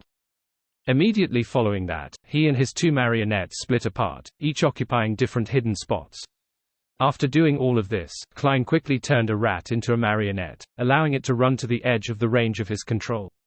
It opened its mouth and softly chanted an honorific name, the great god of war, the symbol of iron and blood, the ruler of chaos and strife. Demoness of White Katerina is in this area. Since Klein was fulfilling his agreement with the Red Angel evil spirit, he also hoped that this high-level creature would step into a trap that might possibly be for him. At the same time, he had some doubts about Sauron Einhorn Medici's true intentions. He had no intention of urgently getting help from the Church of Evernite or Queen Mystic. He planned on watching from the sidelines to confirm the situation, lest he implicated others into springing a trap. Just as the prayer ended, the grey rat suddenly twitched and fell quietly beside the rubbish bin. It had already lost its life and was no longer Klein's marionette. This was a way to prevent himself from being marked by the Red Angel evil spirit. As for him, after giving up on that rat marionette, he immediately left the area where the Bell of Order was located with Konas and Enemy. He also made the winner pray to see God Carvatur a few kilometers away. After the prayer, the 2 of them continued to retreat, widening the distance. Then, Klein hid in a storage room in a particular house, took 4 steps counterclockwise, and went above the grey fog to sit at the position of the Fool. He then beckoned for the Sea God Scepter. With the help of the prayer light of the winner, he expanded his scope and observed the target area. At the same time, with his other hand, he held the piece of paper that was stained with Vice Admiral Ailment Tracy's blood.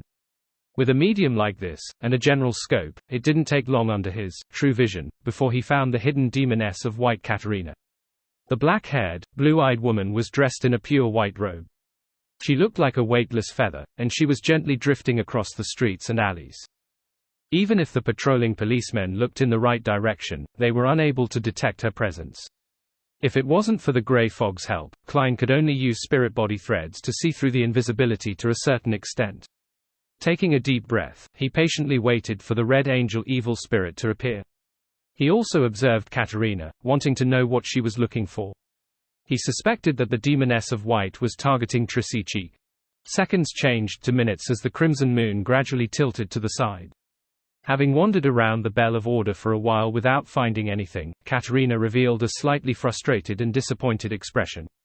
She looked as though she was about to leave that area at any time. And the Red Angel evil spirit never appeared. This Sauron Einhorn Medici was just lying to me. He really didn't have the demoness of white as his goal. No, that's not necessarily the case. If that happened, then his condition would be meaningless.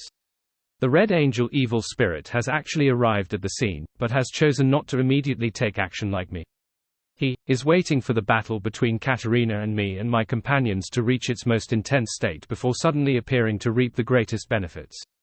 Klein's thoughts wandered as he came up with a guess. He suspected that the Red Angel evil spirit was as cautious, careful, and staid as he was. He hoped to be the fisherman pulling in the net and not that net. This is really troublesome. Next, it will depend on who's more patient. Klein muttered silently as he continued to observe the situation around the Bell of Order through the prayer light. Tick, tick, tick. The second hand was beating at the same pace in the quiet night. Demoness of White Caterina's expression turned increasingly gloomy. Suddenly, she cast her gaze on the glass window of a building. The dim night was like a mirror reflecting the things in front of them.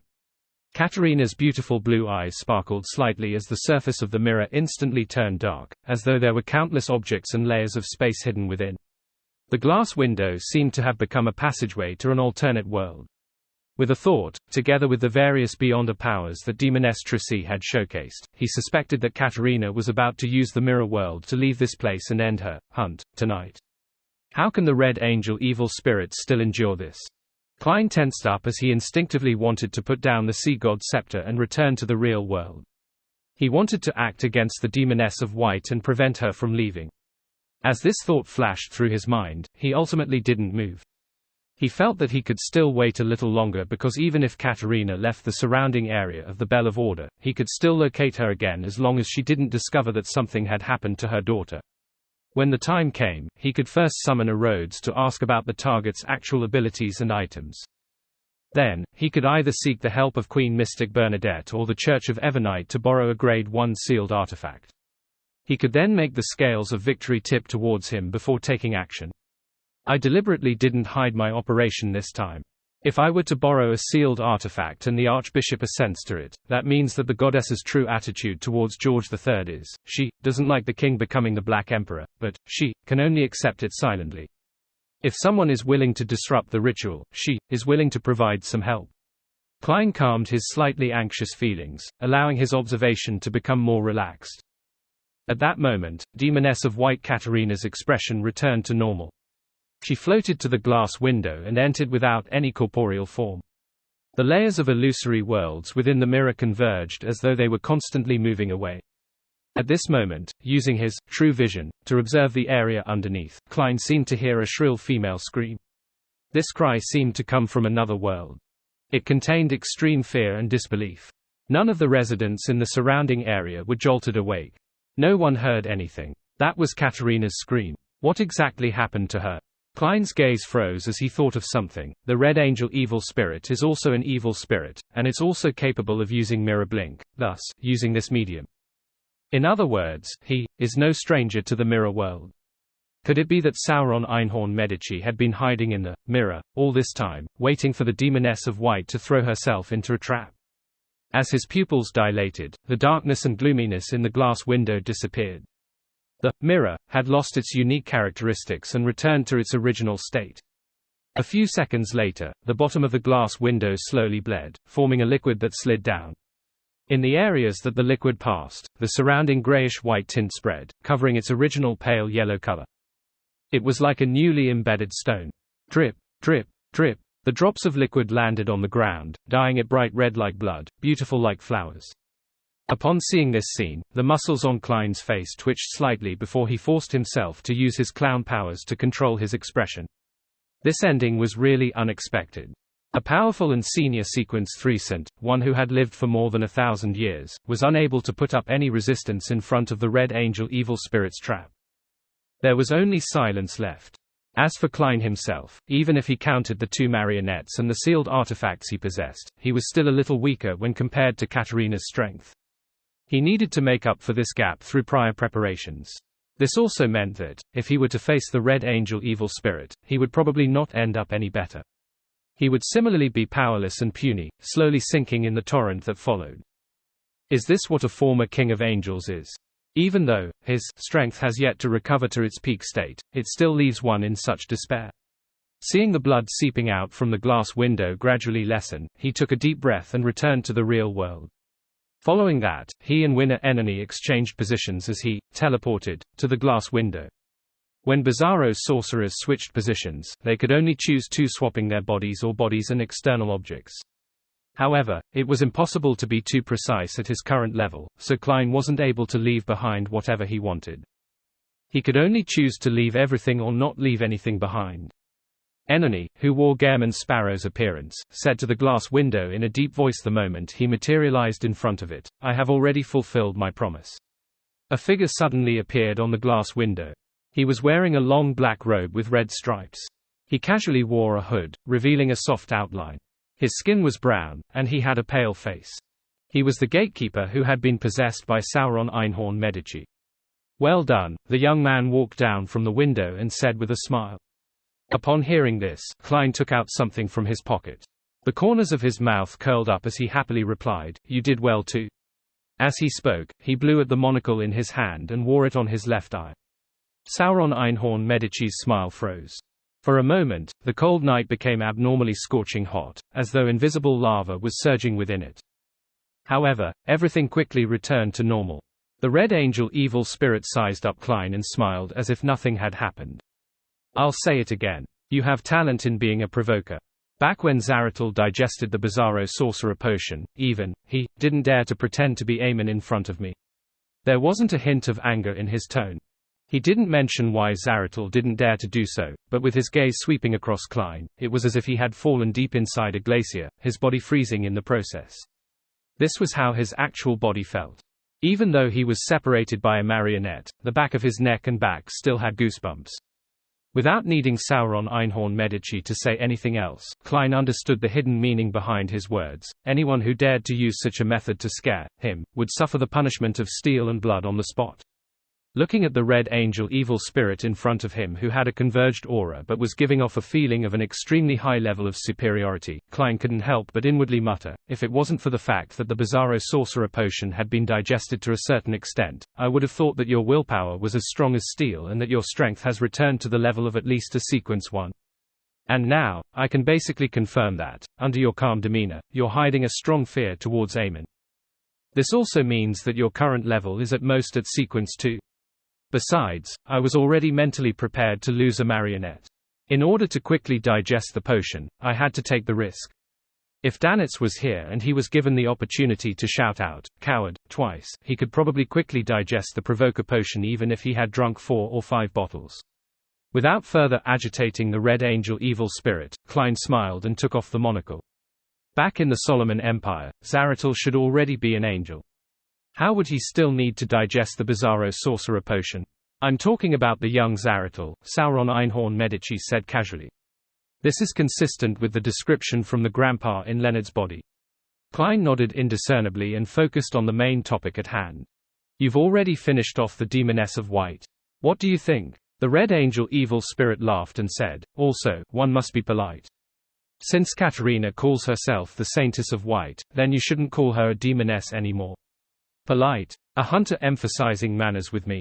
At that instant, the corners of Klein's mouth twitched, expressing the ludicrousness of the matter, but he ultimately held back. From the looks of it, provoking isn't limited to ridiculing and cursing others. Danitz, who only knows how to curse using one word, is a disgrace to hunters. As he thought, Klein said, "I've already fulfilled my promise. I think you don't mind giving me a small reward." "Reward?" the Red Angel evil spirit scoffed and asked. Klein ignored his attitude and continued, "I wish to communicate with the Demoness of White. I want to ask her something." "Just this request?" the Red Angel evil spirit asked in amusement. Klein nodded. "That's right. No problem." Sauron Einhorn Medici raised his right hand and grabbed at his glabella. From there, a blurry figure was pulled out. It was none other than Saintess of White Katarina, whose facial expression was filled with horror. "Can we have a private conversation?" Seeing this, Klein looked around. The Red Angel evil spirit immediately laughed and said, "Do you need a room where the two of you can be together? Think about it with that brain of yours. Even if you want to hide the questions you would like to raise from me, I can still find out through Katarina's spirit. That is, of course, unless you don't plan on returning her to me. Or are you a little boy who needs things to follow a ritual?" Klein made the marionette reply with a deadpan expression, "I have a way to make her forget my questions." This was both the truth and a lie. The truth was that he could use Vin Rambus's manipulators beyond a characteristic to complete the job. However, it was relatively difficult, and the chance of failure was very high. Furthermore, the negative effects weren't minor. The reason why he lied was because he had no intention of doing so. This would expose many important matters. He only had one purpose in saying this, to make the Red Angel evil spirit suspect that the answers obtained weren't the truth and that there were key hidden parts beneath the surface. From that, he would ignore the value of the answers obtained on the surface. This worked wonders on people who were highly suspicious. Of course, there was no hope of success. After all, the entity opposite him was the Red Angel who was master of conspiracies. Not bad. After Sauron Einhorn Medici heard Klein's reply, his body suddenly vanished, projecting itself onto the glass window. Klein glanced at the blood that had already coagulated on the grey stones, feeling somewhat wistful as he brought the somewhat muddle-headed Demoness of White Katarina far away from the glass and into a dark alley. He then took out candles, essential oils, and herbal powders. He set up an altar and prayed to the Evernite goddess, hoping that he could use ritualistic magic to complete the mediumship. This was a skill he had mastered when he was still a Nighthawk. As the ritual was completed, an immense and terrifying power descended from an indescribable height, causing the surroundings to become unusually quiet. Klein's eyes instantly darkened, as it was like the dark night was compressed. He then saw more things around Katarina's spirit, flickering light and blurry mind storms. He easily passed through those obstacles and faced the Demoness of White's body of heart and mind.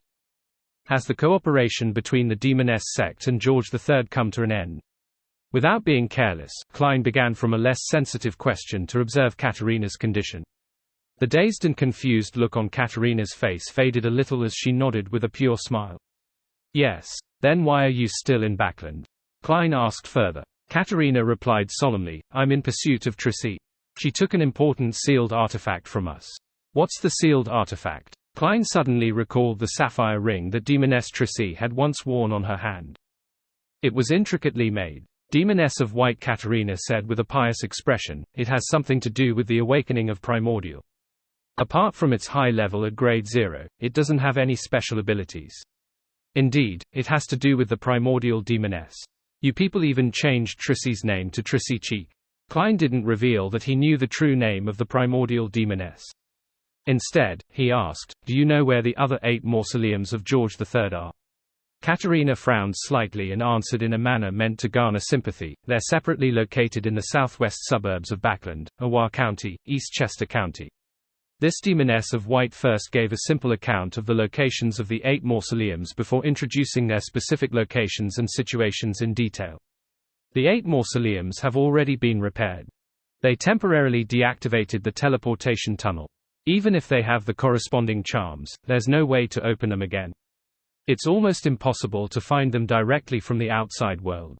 Other than Prince Grove, Duchess Georgina, the 2 angels of the royal family, and George III, no one else can enter. Well, some of those places were places where Conas Kilgore often went hunting, so it matches my guess. This means that the Demoness of White isn't lying. I'll make a confirmation above the grey fog later. If this is really the case, it would be quite troublesome. With the current situation, be it Prince Grove or Duchess Georgina, they would definitely be in the sights of the angels. The biggest hurdle is entering the ruins. Once entry is gained, what follows won't be that dangerous. War has already broken out, and there's a need to fight against the Phasacians. Demigods are a limited resource, so there's no way George III can have every ruin be guarded by a saint, with the option of an angel to provide reinforcements. As Klein's thoughts raced, he first posed a question: the royal family has 2 angels. In fact, that's not the case. It's very likely that George III is also one, Katerina replied honestly. One of those 2 angels is the founder of the Loan Kingdom, Protector William I, who has survived since the 4th epoch. He is a sequence 1 hand of Order of the Arbiter pathway, while the other is the former Duke of Southville, Delink Augustus. He is a sequence 2 balancer. As for how many grade 0 sealed artifacts the royal family has, I'm not sure. The founder on the £10 note is still alive. I have the feeling that history has seeped into reality again. After some thought, he nodded and asked, why are you working with George III? For a conqueror beyond a characteristic. It's already in our hands. Katerina's expression became a little excited. Conqueror was the name of the Red Priest Pathways Sequence 1 potion. Then, will it belong to the primordial demoness, or belong to the upper echelons of your sect? Klein asked thoughtfully. Who are the higher-ups of your sect? It will be sacrificed to primordial. However, we have to find the sealed artifact that Tracy took away first. Currently, it has been kept by the Saintess of Black. All the higher-ups of our sect have colors as their code names. Katerina answered truthfully. After understanding more details, Klein terminated the spirit channeling, cleaned up the altar, and allowed the demoness of white spirit to return to the glass window from before. As for himself, his body suddenly turned transparent. With the help of teleportation, he disappeared from this region, rendezvousing with his actual body and his other marionette. After watching Gehrman Sparrow leave, the gloominess and confusion on Katerina's face suddenly vanished as her expression became extremely astute. She then entered the glass window, which had turned dark again. A few seconds later, Sauron Einhorn Medici and Demoness of White Katerina walked out of the mirror together. The latter's figure was clear and filled with flesh. She showed no signs of death. Are you saying that he was asking about the other 8 secret mausoleums of George III? The power of the spirit channeling came from Evernite. The Red Angel evil spirit stroked his chin and turned to ask Katerina. The Demoness of White nodded slightly and said, that's right. Hey. The Red Angel evil spirit immediately laughed. So he doesn't want George III to become the Black Emperor. Katerina's eyes darted around as she revealed a smile. But it's impossible to succeed. No matter how fast he advances or how much help he receives, there's no way he can resist the combined forces of the royal family, the military, and that organization. No, if it's just the Augustus family, with his level and strength, he won't be able to do anything, unless Evernite personally descends. Having said that, this Demoness of White asked in a seemingly casual manner, I'm very puzzled. Why didn't you kill me directly after grasping the absolute advantage over me? The Red Angel evil spirit glanced at her as the corners of his mouth slowly curled up. Do you think you have the right to be my true target? Upon hearing the Red Angel evil spirit's reply, Demoness of White Katerina's expression instantly froze, unable to contain her anger. Sauron Einhorn Medici laughed and continued, you must have become a demigod at the end of the 4th epoch. It's been more than 1,000 years, but you haven't become an angel.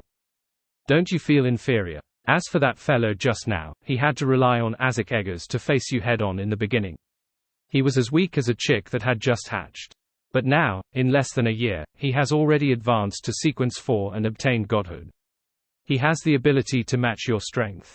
Don't you have any thoughts about this? Didn't you think that the past 1,000 years were a waste? Even a dog might open the gates to angelhood after living for more than 1,000 years. I know what you're thinking. You're very jealous, and on the other hand, you also have a twisted desire. You want to prove yourself by sleeping with him. You demonesses are really laughable. On the one hand, you insist that you were originally men so as to prevent yourself from losing yourself, thus, resulting in you losing control. On the other hand, you have to showcase the charm of a woman and try your hand at extreme pleasure and intense love. But we hunters have no such problem. Regardless of what gender we were in the beginning, all we need to do in the future is war, war, war. Primordial really is a twisted fellow. Letting a pure woman take the path of a demoness would be so much better, however, generation after generation, you pass the damage down. And for what? Isn't the main goal merely to seek revenge on fate? Every word of the Red Angel evil spirit was like an arrow that stabbed into the heart of the Demoness of White. It made her beautiful and exquisite face twitch, and her smooth, raven-black, long hair seemed to grow thicker. Sauron Einhorn Medici glanced at Katerina and immediately chortled. "Don't tell me that you're losing control because of my provocation. What a nostalgic feeling." The Red Angel evil spirit paused for a moment before saying, "You can leave now. If there's anything, then remember to recite my honorific name. Of course, I will come to you directly if I have to." Demoness of White Katerina's expression returned to normal. She frowned slightly and asked in disbelief, "You're letting me leave, just like that?" The Red Angel evil spirit chuckled. "Why? Do you want to sleep with me? It's not impossible if the timing is right, but there's something very important that needs to be done right now. Don't worry. Since you've already recited my honorific name and given me a drop of your blood, you'll be under my watch, and you can be affected by me at any moment. Have you already forgotten the differences between an angel and a saint? Don't you know how powerful a real high-level figure is? Hey, unless you directly pray to Primordial and receive a response, otherwise, you'll never be able to free yourself from my gaze. Well, in normal circumstances, an angel can do such a thing, but that's only limited to the situation of you only chanting my honorific name. If you don't believe me, I'll let you seek the help of an angel." Demoness of White Katerina listened with a gloomy expression before finally smiling. "I'll keep your teachings in mind, Lord Medici." Sauron Einhorn Medici's eyebrows twitched. "You don't seem so compliant. I can even imagine how you were when you faced Gehrman Sparrow, but I don't care. Ah, I forgot to tell you. It's best if you immediately confirm the condition of your bloodline descendants. Don't you find it suspicious that Gehrman Sparrow managed to find you so easily?" Katerina's face turned slightly pale, but then it grew serious. She slowly nodded and said, "I understand." With that said, she immediately retreated and entered the glass window again. It was unknown where she was headed for in the illusory, stacked mirror world. With the Demoness of White disappearing, a bloody gash suddenly appeared on the left side of the Red Angel evil spirit's left cheek and made a sound. What an excellent actress. She made it seem like she wasn't good at controlling her expression, showing her restlessness and lack of intelligence as though it was easy for her ulterior motives to be discovered. That's right. That way, there's a high chance that we would belittle her and let our guard down against her. The Red Angel evil spirit's right cheek also cracked open in a hideous manner. TSK, demonesses are indeed very cunning. However, I've never underestimated any prey. The Red Angel evil spirit used his normal mouth to say, "She wants to desensitize me and make me belittle her, but it's impossible." The bloody gash on his left cheek opened and closed and replied, "Then why were you captured by Elista Tudor?" "That's because of the two of you." The personality that belonged to Medici pouted and said, "It had nothing to do with belittlement and desensitization." The blood-colored crack on his right snorted and said, "How does it feel like to become someone else's prey?" The mighty god of war, the Red Angel beside the Creator. Not bad. Medici's expression darkened a little, but his words seemed to contain some self-complacency. The personality that belonged to Sauron said with the left cheek, "You really like to bluff in order to achieve your goals. Back then, Elista and company managed to see through your lies, which was why they managed to seize the opportunity. And just now, you were bluffing Katerina. You're only capable of releasing your aura, relying on traps and surprise attacks to bring about a certain amount of damage. There was no way you could quickly finish her off, but you pretended that you had returned to your Sequence 1 state, tricking her into reciting your honorific name and handing over her blood." Medici pouted again and said, "A bluff is also a normal playstyle in poker. The effect is pretty good, isn't it?" At this point, the Red Angel chuckled and said, "Furthermore, it's not just a bluff. What I'm most fond of is to mix in a truth or two every few bluffs, allowing me to wait for fellows who think they've seen through my disguise to step into a trap. It's just like the mistakes you two idiots made back then. But you were the first to die." The two sides of the Red Angel evil spirit's face cracked at the same time. Without any hesitation, Medici said, "That means I'm the strongest, worthy of having the most attention." With that said, the three personalities of the Red Angel evil spirit fell silent at the same time. After a few seconds, the blood-colored crack that represented Einhorn opened and closed. Gehrman Sparrow's connection with Evernight is tighter than I imagined. He should have noticed Katerina's true state just now. Medici chuckled and said, "It's all right. This is something she has tacitly allowed in the first place. Back when the Great Smog of Backland happened, the ones who participated in the operation are all gone. Only that demoness named Tracy is still alive. Isn't that enough to explain something? Sauron and Einhorn didn't speak further as they allowed the bloody crack on the cheeks to wriggle and heal. The Red Angel evil spirit then reflected himself on the glass window and disappeared from the area around the Bell of Order. Above the grayish-white fog, inside the ancient palace. Looking at the spinning topaz pendant in his hand, Klein nodded indiscernibly. He had already used spirit dowsing to confirm Katarina's answers, and he came up with a concrete conclusion. Right on the heels of that, he began his dream divination based on what he knew of the 8 secret mausoleums. He saw the corresponding areas and the blurry states. This made him understand that entry was impossible via normal methods. Even the process of prying without interference had difficulties in locating the interior of the mausoleums. This is very troublesome. Also, when I was channeling the demoness of White Girl's spirit, it was quite different from the time when I did it for Konas Kilgore and Vin Rambis. She had too many expressions, and her answer was more proactive. Is this something special about demonesses, or is it due to other factors? With a thought, he beckoned with his hand to draw out a piece of paper that was stained with Vice Admiral Ailment's blood. He wrote down the corresponding sentence and made a dream divination to search for his target. In the blurry world, Klein saw Tracy, who had escaped from her spider webs, looking out the window. There was a dark and illusory storm around there, making it impossible for him to know where it was. Tracy has escaped. She doesn't look sad. She only feels a certain amount of anger and confusion. Her relationship with the demoness of white is so terrible. Or could it be? Just as he was feeling puzzled, he saw a black flame suddenly ignite and melt his dream away. He opened his eyes and confirmed that he could no longer use the blood in his hand to divine the location of Vice Admiral Ailment Tracy. This meant that a demigod powerhouse had used a mysticism technique to sever the connection between the two. Could it be that the demoness of White Katarina isn't dead yet? This, right, when the Red Angel evil spirit answered me, he was using rhetorical questions. He didn't admit it at all. I was channeling the spirit of a living person. Klein was instantly enlightened as he hurriedly made another divination. Finally, he confirmed that the demoness of white really was still alive. Indeed, the Red Angel evil spirit's true target isn't the demoness of white. Also, combined with the feedback from the progress of my potion's digestion, is it right for me to say that the Red Angel evil spirit is weaker than I imagined? He hasn't even recovered to the level of Sequence 2, and he was unable to quickly finish off the demoness of white. He could only rely on other means to subdue her. After pondering for a moment, Klein realized he couldn't come to a conclusion. He quickly reined in his thoughts and stopped considering the problem. This was because he had already obtained the information he needed from demoness of White Katarina. Klein put down the piece of paper that was stained with Vice Admiral Ailment's blood and suddenly chuckled. Severing the connection between the blood and the body, preventing powers of divination and prophecy from using it as a medium. I wonder if it will work when rubbing it on the surface of Grozel's travels. After looking at the piece of paper for a few seconds, Klein temporarily gave up on the idea of testing it, because there was no need for it. His focus quickly shifted to the other 8 mausoleums of George III. Ordinary lines of thought shouldn't work. The things that I can come up with are definitely things that the angels and saints under George III can figure out as well. If it wasn't for the fact that the gods have already tacitly allowed this matter, exposing this matter by printing it on flyers might have been effective. Teleportation nexus, the Tudor ruins.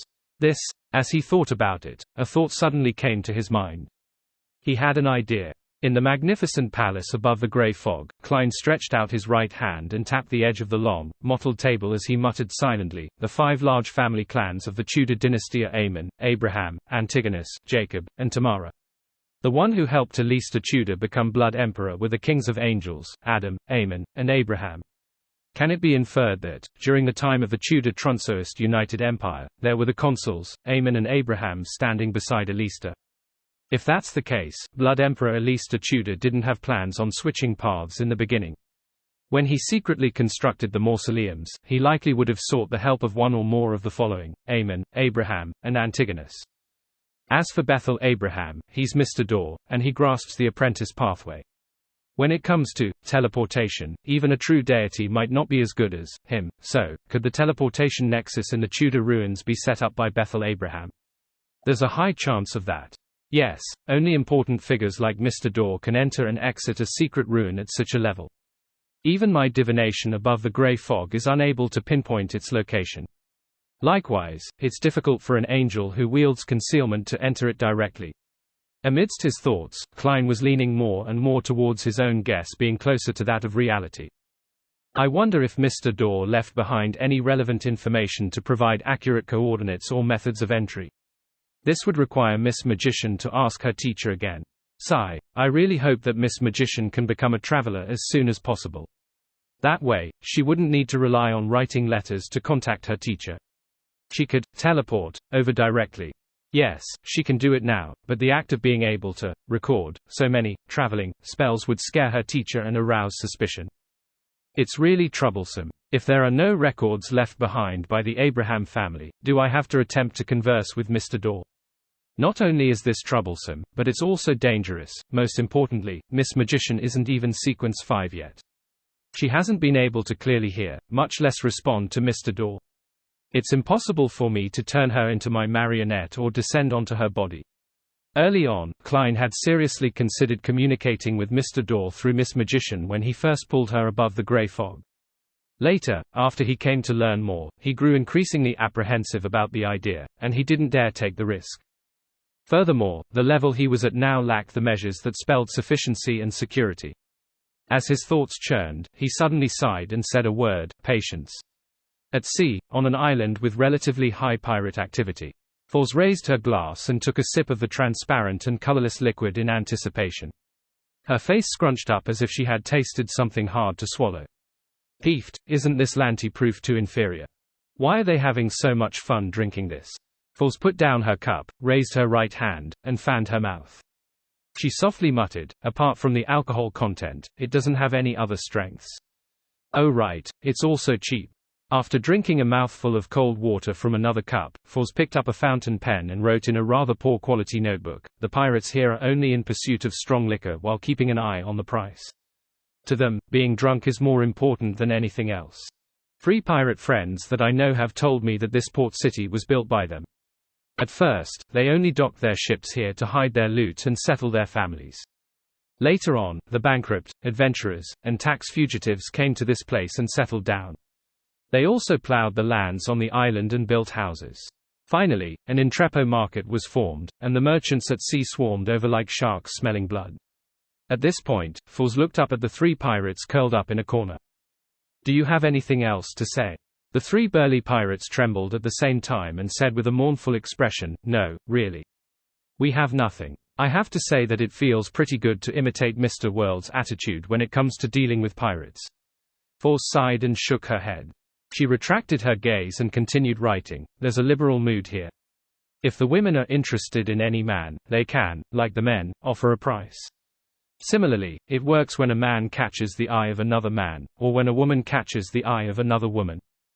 According to my 3 pirate friends, due to the long periods of repression and boredom while drifting out at sea, it's inevitable for some people to experiment with certain forbidden taboos. In this aspect, they've been very honest and even described their experiences. In addition, they informed me of things that I never dared believed. Pirates actually advocate the concept of democracy and justice. This has completely overturned my understanding. But on careful thought, it doesn't seem difficult to understand. At least they didn't say that they were pursuing justice. The explanation from my 3 pirate friends is that when a person with his weapons doesn't have absolute, overwhelming strength, it's always the case of there being tyranny from the majority on a pirate ship. Furthermore, a large ship requires a lot of people to run it. When these factors are combined, it makes the pirate crew very particular about democracy. There will always be a captain who will be voted by his or her crew now and then to be banished or even killed. I believe that if a captain possesses absolute strength, the pirate crew would definitely develop another style of governance. At this point, Foz looked out the window again and saw that, under the blue sky and white clouds, buildings made of wood and rocks formed a dense circle around a market. From time to time, she could see a few children in tattered clothes skipping past. Upon hearing the extremely lively commotion, Foz wrote again, there's no urban planning here at all. Everyone casually builds their houses and expands their borders. As a result, many roads only allow for one person to walk through. There's no sunlight at all. My first reaction is that once a fire breaks out, the outcome will be extremely terrifying. Backland once had a similar tragedy. However, my 3 pirate friends told me that this isn't something worth worrying about, because it's humid and often rains here. People with special powers never keep it under wraps. This place is still under the influence of war. Although it's chaotic, it gives people a sense of tranquility. Also, what they're most afraid of isn't the King of the Five Seas, Nast, or all sorts of horrifying legends, but rather of the crazy adventurer, Gairman Sparrow. Every pirate is warned by their peers not to drink too late into the night. They shouldn't take a walk in the middle of the night or use small alleys. That's because it might lead to them going missing. And the murderer is rumored to be that gentleman. Is this a form of hunting? As she wrote, Force's expression gradually turned solemn. She hurriedly pulled out another stack of paper and added on the content, "There's a unique coldness that wafts through the hospital at night, and the darkness outside the window is much thicker than other places. No one knows why that young lady who lives in a single ward gets her family members to bring her mushrooms and weeds. No one knows where these things end up. In short, there were no signs of any fires in the ward, and there's no abandoned junk outside. This makes the nurses suspect that the patient is secretly eating mushrooms and weeds." Standing in front of the mountain, Afternoon Town, which was divided into 3 regions of the top, middle and bottom, had a camp set up by the City of Silver. Derek Berg clasped his hands and placed them in front of his mouth, softly chanting, "The fool that doesn't belong to this era." After piously chanting, he stood up and picked up the ancient bronze cross that was covered with sharp spikes, walking towards the bonfire outside. As the unshadowed crucifix couldn't coexist with other mystical items, his giant hammer named Thunder God's Roar could only be temporarily left to Haim and Joshua to carry with them. As the City of Silver's expedition team gathered, Klein, who was in Backland, had already arrived above the grey fog. He picked up the Sea God scepter and, with the help of one of the crimson stars burgeoning and contracting, he saw the situation in Afternoon Town, and he expanded his vision towards the giant king's court. If he didn't use the prayer light and the Sea God scepter, Klein was unable to expand his field of view by relying only on the crimson stars. As his gaze moved, a beautiful but deep dusk gradually appeared in his eyes. In the area where dusk was frozen, there were countless palaces, countless towers, and many majestic city walls. They were magnificent and opulent, resembling a miracle found in myths and legends. Furthermore, they were frozen in time. The giant king's court. As he tried to zoom in with his vision, Klein realized that he was unable to see the exact situation beneath the dusk. As expected of the divine kingdom of an ancient god, and it's not the kind that has been abandoned or hidden. It's no wonder that the kings of angels chose this place for a secret gathering. I hope that Little Sun's prayer after entering the giant king's court will help me see it more clearly. Klein nodded thoughtfully. At the same time, he focused a portion of his attention on Shepherd Elder Lovia. He discovered that this lady had an illusory silver armor covering her entire body. This should be the evil spirit she grazed. I haven't seen any effects from the true creator yet. Klein slowly let out a breath and patiently waited for the subsequent developments. After a while, under the lead of Chief Colin Iliad, the 9-man expedition team, including Derek Berg, left the Afternoon Town camp. They followed the stairs paved with grey stones and walked towards the peak of the mountain. They were at least sequence 6 beyonders, and most of them belonged to the warrior pathway. They moved at relatively fast speeds, clearing a few waves of monsters that were mainly rotten giants. Finally, they arrived at the region shrouded by dusk. They were shocked by the grand and epic building, and no one spoke for a short period of time. This was also the first time they had encountered a place where there were no flashes of lightning, a place that was illuminated by natural light. Demon Hunter Colin narrowed his eyes. He took out a small metal bottle and drank the liquid inside.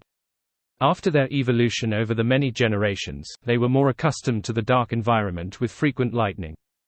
They were instinctively afraid of such a situation that was in a state of frozen twilight. It was both a point of hope and fear. After drinking the prepared potion and mentally preparing himself, Colin Iliad and Shepherd Lovia led the members of the expedition team as they stepped into the region illuminated by the sunset.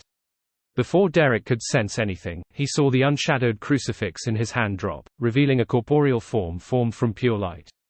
However, the light emitted by the corporeal body was no longer pure. It was tainted with an orange-red color unique to dusk. Right on the heels of that, Derek felt his condition plummet. It was as if he was at the weakest point of the day, ready to welcome the approaching night. The towering building stood quietly in the frozen dusk. There wasn't any sound in the area, as though it was just an oil painting. After passing through such an environment, Derek Berg became even more high-strung than when he had explored the depths of the darkness. The hair on his back stood on end. After entering a place shrouded in dusk, the entire exploration team, including Chief Colin Iliad and Shepherd Elder Lovia, couldn't help but show signs of exhaustion and looking worn out. It was as if they had reached the end of their lives. And as they proceeded forward, rotting giants ran out of different buildings in increasing numbers and increasing strength. With one side weakened and the other side strengthened, it became difficult for them to advance. After several intense battles, the City of Silver's expedition team finally broke through the lockdown and barricades of the monsters and came to an extremely quiet area. There wasn't any sound at all, and that only served to leave their scalps tingling. With regards to this, demon hunter Colin Iliad had no choice but to break the silence and remind everyone, "This means that we have truly entered the Giant King's court and are about to approach the core region. The danger level will only increase and not decrease." Upon hearing this, a few members of the expedition team began to waver due to the influence of the twilight. From their point of view, although they didn't dare to stay in one place in the earlier stages most of the time, afraid that they would be surrounded by the rotting giants, they had ultimately eliminated all the monsters in a tiny area. They felt that they could rest for a while and obtain many Beyonder characteristics, mystical ingredients, and potion formulas. This expedition could be said to have been very fruitful, leaving him no reason to continue delving deeper. What they should do was seek out a suitable building and set up an advance camp to make preparations for a second expedition. Faced with such a suggestion, Colin Iliad didn't say much. He only emphasized that the objective of this explorer was to figure out the general situation of the Giant King's court as much as possible, so as to accumulate sufficient information for the subsequent operations. Then, he let one of the members named Antina to placate those who had wavering wills. As the Shepherd Elder Lovia also supported the chief, a small number of the members of the expedition team quickly adjusted their mindset and quietly followed the chief forward. After a while, they saw a huge stone staircase. It was entirely grayish-white, but it was dyed with an orange-yellow glow. It was gorgeous and silent. Every step of the staircase was relatively high. If it were any ordinary human, they would definitely find it very difficult to walk. Fortunately, the shortest member of the expedition team, Elder Lovia, was nearly 1.9 meters tall, and she could muster strong winds. On the huge staircase, it was so majestic that one had to look up to see the city walls at the top. There were many signs of burn marks and damage on the walls, and some places were impaled with arrows that were as thick as ordinary trees. The several-meter-long arrows had even caused some rocks to crumble. In the middle of the city wall was a door that was tens of meters tall. Its color was closer to grayish-blue, and there were golden nails embedded in it. There were two guards standing outside that exuded an extremely oppressive stance simply by looking at them. They were 5 to 6 meters tall, wearing exquisite, sturdy silver full-body armor. One of them held a great sword, while the other held a great axe towards the ground. Behind the armored visor, there was a ball of orange light that looked like a single eye. Silver Knight, demon hunter Colin raised his right hand and swung his sword horizontally to stop the members of the expedition team behind him. He had long removed the two swords on his back and applied different concoctions on them. Silver Knight. Derek Berg's eyelids twitched as he felt his heart palpitate. He had recently come into contact with information that only the upper echelons of the City of Silver knew about. He knew that the Giant Pathways Sequence 3 was called Silver Knight. He also knew that the City of Silver lacked the correct potion formula, but it had the corresponding Beyonder characteristic. What horrified Derek was that the guards of the Giant King's court core were actually two Sequence 3 demigods. This was a level higher than the City of Silver's strongest combat force. This was only the area of the royal court's entrance. So it was questionable what they would encounter if they ventured deeper. After the initial shock, Derek couldn't help but feel a sense of anticipation. Perhaps, he could find the potion formulas after the Giant Pathways Sequence 4 in the Giant King's court. That way, the chief could become a Silver Knight and greatly increase the strength of the City of Silver. When the time came, they could explore the Giant King's court at a deeper level, find more potion formulas, hunt more monsters, and obtain even higher level Beyonder characteristics and magical materials. Subconsciously, Derek looked around and discovered that the reactions of the other members of the expedition team, such as Joshua, Haim, and Antina, were basically identical to his. They were both nervous and fearful, but also somewhat hopeful. At this moment, Shepherd Elder Lovia took 2 steps forward and stood beside Colin Iliad. She looked up at the grey-blue door and the 2 silver knights who were in an unknown state and said, "If there was only one, then we would have a chance of finishing it off." What she really meant was that, now that there were 2 silver knights, even if they were willing to suffer heavy casualties, they were unable to clear the enemies. After all, even if the chief could control his mythical creature form and normally battle a sequence 3, the environment here didn't permit him to make similar attempts. The decadence that the twilight had brought might make something that could previously be resisted into something impossible to withstand. Colin Iliad nodded and glanced at both Lovia and Derek Berg before observing the area ahead. "From the looks of it, as long as we don't get close to that door, the 2 guards won't attack us. Perhaps we can try to lure one of the silver knights away to finish it off," the female warrior named Antina suggested after some deliberation. She had long, wine-red hair, and her facial features weren't considered exquisite. However, when combined together, she looked extremely elegant and beautiful. In this expedition, her main mission was to rely on a sealed artifact she wielded to treat her teammates' psychological problems and fight against enemies of the Psyche domain. Her exact thoughts were to wait for the members to lure one of the silver knights away before using the terrain and the combined efforts. As for the chief and Elder Lovia, they could work together to deal with the remaining one as soon as possible. This was a textbook solution that the City of Silver had used in situations they had encountered. Even if there's only 1 silver knight, it will be very difficult. Furthermore, there's no guarantee that the silver knight you lure away won't directly reveal its mythical creature form. Demon Hunter Colin firmly rejected her suggestion. Ignoring the fact that the Silver Knight had powerful beyond powers, as long as it revealed its mythical creature form, most of the members of the City of Silver's expedition team wouldn't be able to look at it directly and would be affected. There was no way they could run circles with it. Without waiting for the rest of the team members to speak, Colin Iliad looked back and said, "Let's take another path." Derek found some information in the World of Reflections in Afternoon Town. It recorded a tunnel behind the giant King's Court. Shepherd Elder Lovia cast her gaze on Derek Berg. She was indifferent, calm, and without any emotions. Derek subconsciously raised the unshadowed crucifix higher, restraining his indescribable shivers.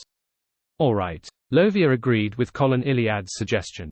Hence, the expedition team retreated from the huge stone staircase and headed left. Before long, they saw a rugged trail. On the right was a towering cliff, and on the left was a bottomless chasm that was tainted with the glow of the sunset. Of course, it was only a trail for giants. To the members of the City of Silver's expedition team, it was still relatively spacious. As they proceeded forward, Derek and company's spiritual perception were triggered as they subconsciously looked to the side. At the edge of the cliff, grayish-blue swollen palms stretched out from the orange clouds and grabbed onto the ground. They were densely packed and difficult to count. If they were all giants, even if they were sequence 7 or 6 giants, they were able to destroy the City of Silver's expedition team here relying on sheer numbers. Just as Colin Iliad was about to swing his sword, Derek suddenly had a strange, subtle feeling. He quickly raised the unshadowed crucifix higher and pressed one of his fingers onto a particular thorn, causing bright red blood to seep out. The pure cross emitted a bright twilight glow as though it had returned to the state of noon. They surged towards the edge of the cliff, enveloping the grey-blue giants that attempted to climb up. The giants froze at the same time as their bodies began to fade, quickly melting away. They weren't real giants, but that of wraith and shadows left behind after the tragic deaths of those giants. Therefore, the unshadowed crucifix had sensed them. It was a Saint-level sealed artifact of the Sun domain, the nemesis of wraiths, shadows, and evil spirits. After easily killing these monsters, the City of Silver's expedition team warily continued proceeding forward. After a while, they finally circled around the mountain wall and cliff and saw a dark forest. In the forest, the trees were tens of meters tall and were extremely thick. However, their barks were peeling off, and the trunks rotting. The leaves were withered, giving the feeling that they were waning. The leaves were supposed to be entangled together, but they formed a barricade in midair, blocking the light of dusk, darkening its interior. But at that moment, due to the large number of collapsed and fallen trees, the orange-red glow had already scattered across most of the areas within the forest that were visible with the naked eye. Derek looked ahead and silently calculated how much longer he could use the unshadowed crucifix. He said to the chief and his teammates, "This is the waning forest where the ancestors of the giants are buried. In other words, the Giant King's parents. Colin Iliad stared at the forest and said, "It has already been destroyed. Even if there are still remnants of danger, it won't be too powerful. We can try exploring it." "Yes, Your Excellency," Derek replied without hesitation. "My cross can deal with the environment here. I'll walk in front." He remembered that Mr. World had reminded him that there might be some kind of corruption lurking in the forest, and that the unshadowed crucifix could provide him with an effective warning. The grizzled Colin nodded gently and said, "Be careful of your surroundings." Derek took a silent breath and took a large stride forward and walked towards the waning forest. At the same time, he used the convenience of walking ahead to softly recite Mr. Fool's honorific name. Then, Klein, whose gaze that had been blocked by the dusk and had been disconnected for some time, could finally see the actual situation. However, he was unable to significantly expand his range of sight. The forest that should have been engulfed in darkness and in decline was filled with the orange-red light of dusk. The light was intense and burned like fire, but it couldn't help but carry a sense of brilliance with it that couldn't be ignored. With the unshadowed crucifix that seemed like pure light condensating in his hand, Derek Berg slowly walked ahead. The grizzled demon hunter Colin, who was walking behind him to the left, held two straight swords in his hand. Haim, who was walking behind him to the right, held the Thunder God's raw hammer. This 2-meter-tall half-giant was prepared to switch the hammer for the sealed artifact with Derek at any time. The radiance emitted by the unshadowed crucifix became increasingly dim, as though the sun had already set in the horizon, leaving only a sliver of golden light. Of course, no one from the City of Silver had ever seen such a scene before. They could only use the descriptions from ancient literature to imagine it. Similarly, this was the first time they understood what a sunset meant. Whoosh! As the exploration team ventured deeper, a wind began to blow in the nearly frozen waning forest. It was as if countless living beings were weeping deep within the forest. However, Derek and company didn't feel any effects of the wind. Whoosh! The sound of the wind intensified, making his heart tremble. Derek suddenly felt a chill run down his neck, causing his hair to stand on end. His body and mind turned cold. Generally speaking, it was human instinct to shrink their necks, raise their arms, and defend their backs at such moments in time. They would then half-turn their bodies, observe the situation, and be ready to attack. However, Derek didn't do so, because in a dangerous environment, rashness would often result in terrible situations. Furthermore, he had the chief and his teammate behind him. He had full faith in them that they would react in time, thus, he had handed his life to them. With a swoosh, a silvery white blade wrapped by a small snake-like electric bolt flew across the side of Derek's neck, vaporizing a blurry and twisted figure into the light of dusk. At the same time, the unshadowed crucifix was triggered by something. It suddenly broke out of its gloomy and dim state, making the light it emitted to once again become bright and pure. Dawn seemed to come to the surrounding area immediately as indescribable black shadows began to show themselves in the light of dawn before quickly melting away. After everything calmed down, Derek looked ahead and asked curiously, "What are these?" "They don't look like wraiths, shadows, or evil spirits." Demon hunter Colin surveyed the area and slowly said, "A remnant aura of some sort. They seem to have combined with the power of dusk, causing a certain anomaly. I've never seen such monsters." Derek tightened his grip on the unshadowed crucifix and moved his other finger, which hadn't been stabbed, onto the thorns. Relying on the unshadowed crucifix, which was the nemesis of the evil around them, the expedition team proceeded rather smoothly. Before long, they arrived deep in the waning forest. Through the trees they could vaguely see AC2O and orange-red clouds in the distance. The damage here wasn't too serious. The branches and leaves remained suspended in midair, blocking the frozen dusk, making the environment darken. After carefully circling around the place, the area before Derek's eyes suddenly lit up. He saw two grayish-white, mottled tombstones. Before he could carefully observe them, the rays of dusk that shone through the gaps of the leaves had produced a strange refraction effect at the same time, interweaving themselves into a gigantic figure that was nearly 10 meters tall. This figure was very blurry and contained an everlasting and imperturbable air to it. It was like a reflection from a mythical era. Its skin was grayish-blue, and it wore silver-gray armor that seemed to be stained with blood. Its face was glowing like the setting sun, as though it was a manifestation of its eyes. Just its existence alone had caused the surrounding trees and the void to bend, making everything around it to begin waning uncontrollably. Upon witnessing this scene, a thought surfaced in everyone's mind without any explanation: Giant King, ancient god Ormir. Goosebumps appeared on the skins of the members of the expedition team, Joshua, Haim, and Antina. Bit by bit, the goosebumps emitted grayish-blue colors.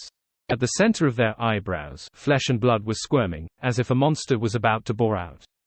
They had collectively been put into the state of being on the verge of losing control. They didn't even see the mythical creature form. Merely approaching the figure had led to signs of losing control as the severity of it increased. Derek Berg was relatively all right because the pure light of the unshadowed Siemcifix had enveloped him, giving him a warm feeling, allowing him to temporarily withstand the waning effect. At this moment, Colin Iliad had already bent down. He held two swords that were smeared with ointment, and he ran towards that terrifying figure like a hurricane at high speeds. However, this demon hunter didn't charge in a straight line. His footwork was ingenious as he moved left and right, approaching his enemy in a zigzag-like manner. The gigantic figure that stood in the twilight looked at everything with its sunset-like eyes. It seemed emotionless, like a statue carved out of stone. Suddenly, the glow on its face flashed. It then bent down and heavily pounded its fists on the ground. Boom! The ground shook violently as a fissure opened up. It made Derek and the others lose their balance as they staggered and almost fell. As for Demon Hunter Colin, he had leaped up ahead of time to a height of more than 10 meters, and he cleaved downward with his two swords in a domineering manner. At that moment, the figure that seemed to come from a mythical legend pulled out an illusory sword from the fissure in the ground. The giant sword that seemed like a manifestation of dusk itself was suddenly swung forward.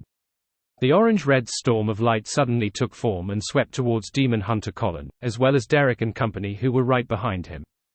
Wherever the light passed, the trees would wither and the soil would turn to sand.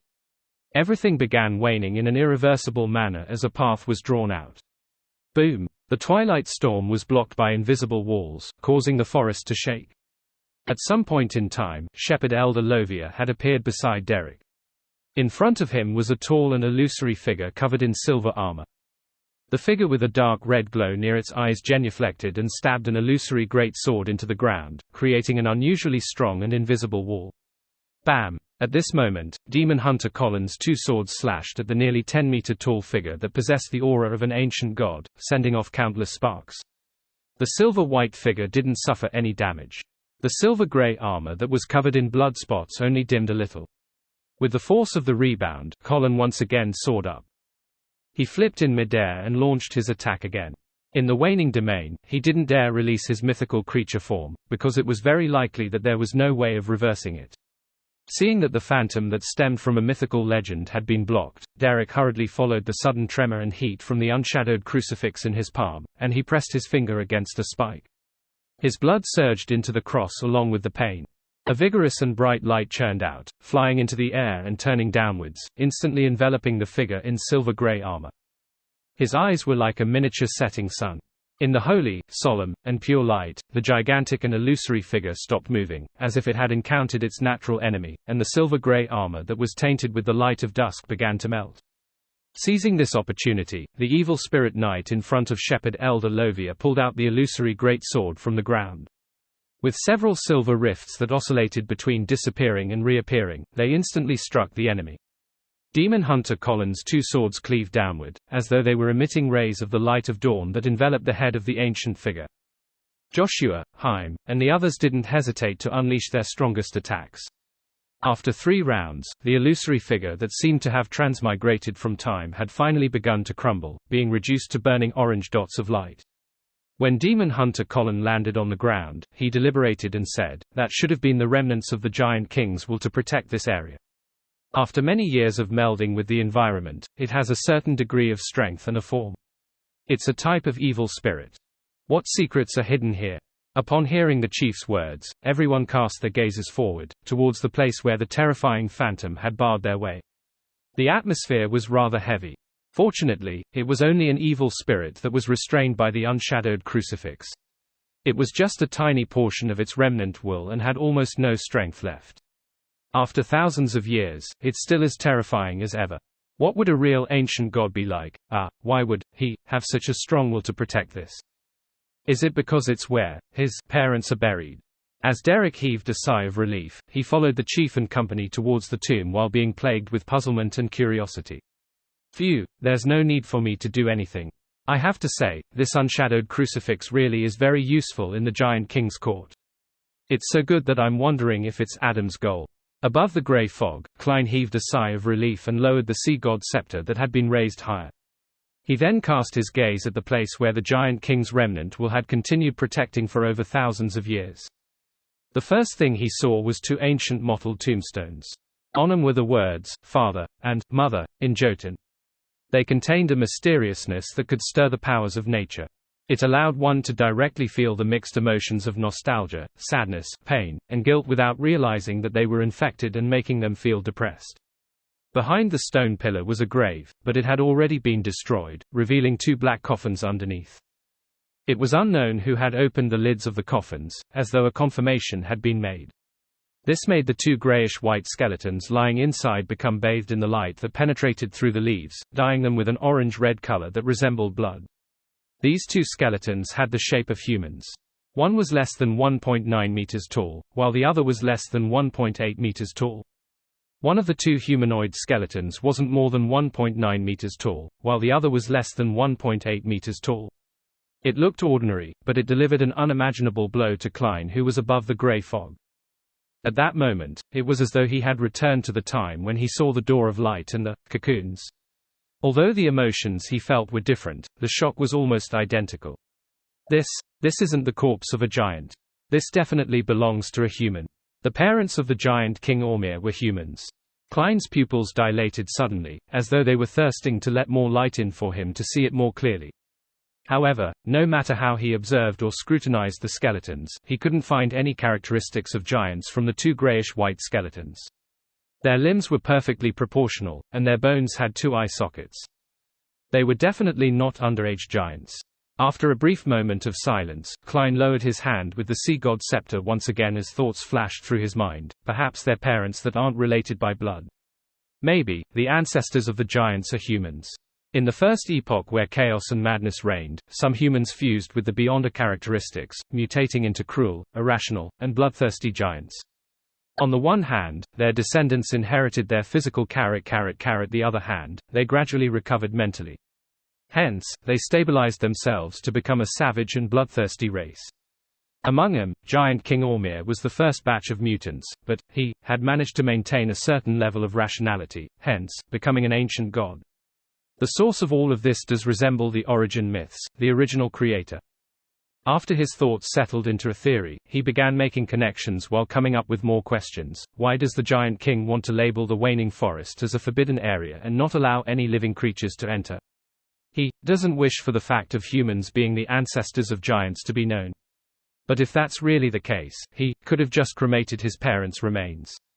There's no need to go through so much trouble. Moreover, what's with that strong sense of guilt? Who opened the tomb? The ancient sun god who killed the Giant King? The god of dawn, Badil, or the other subsidiary gods of the Giant King's court? Also, since the ancestor of giants was human, what about elves, sanguine, and other supernatural beings? The ancestors of dragons are actually lizards. In the middle of the second epoch, were there factors regarding the different origins that led to the conflict between the different factions of the quasi-human and the mutants?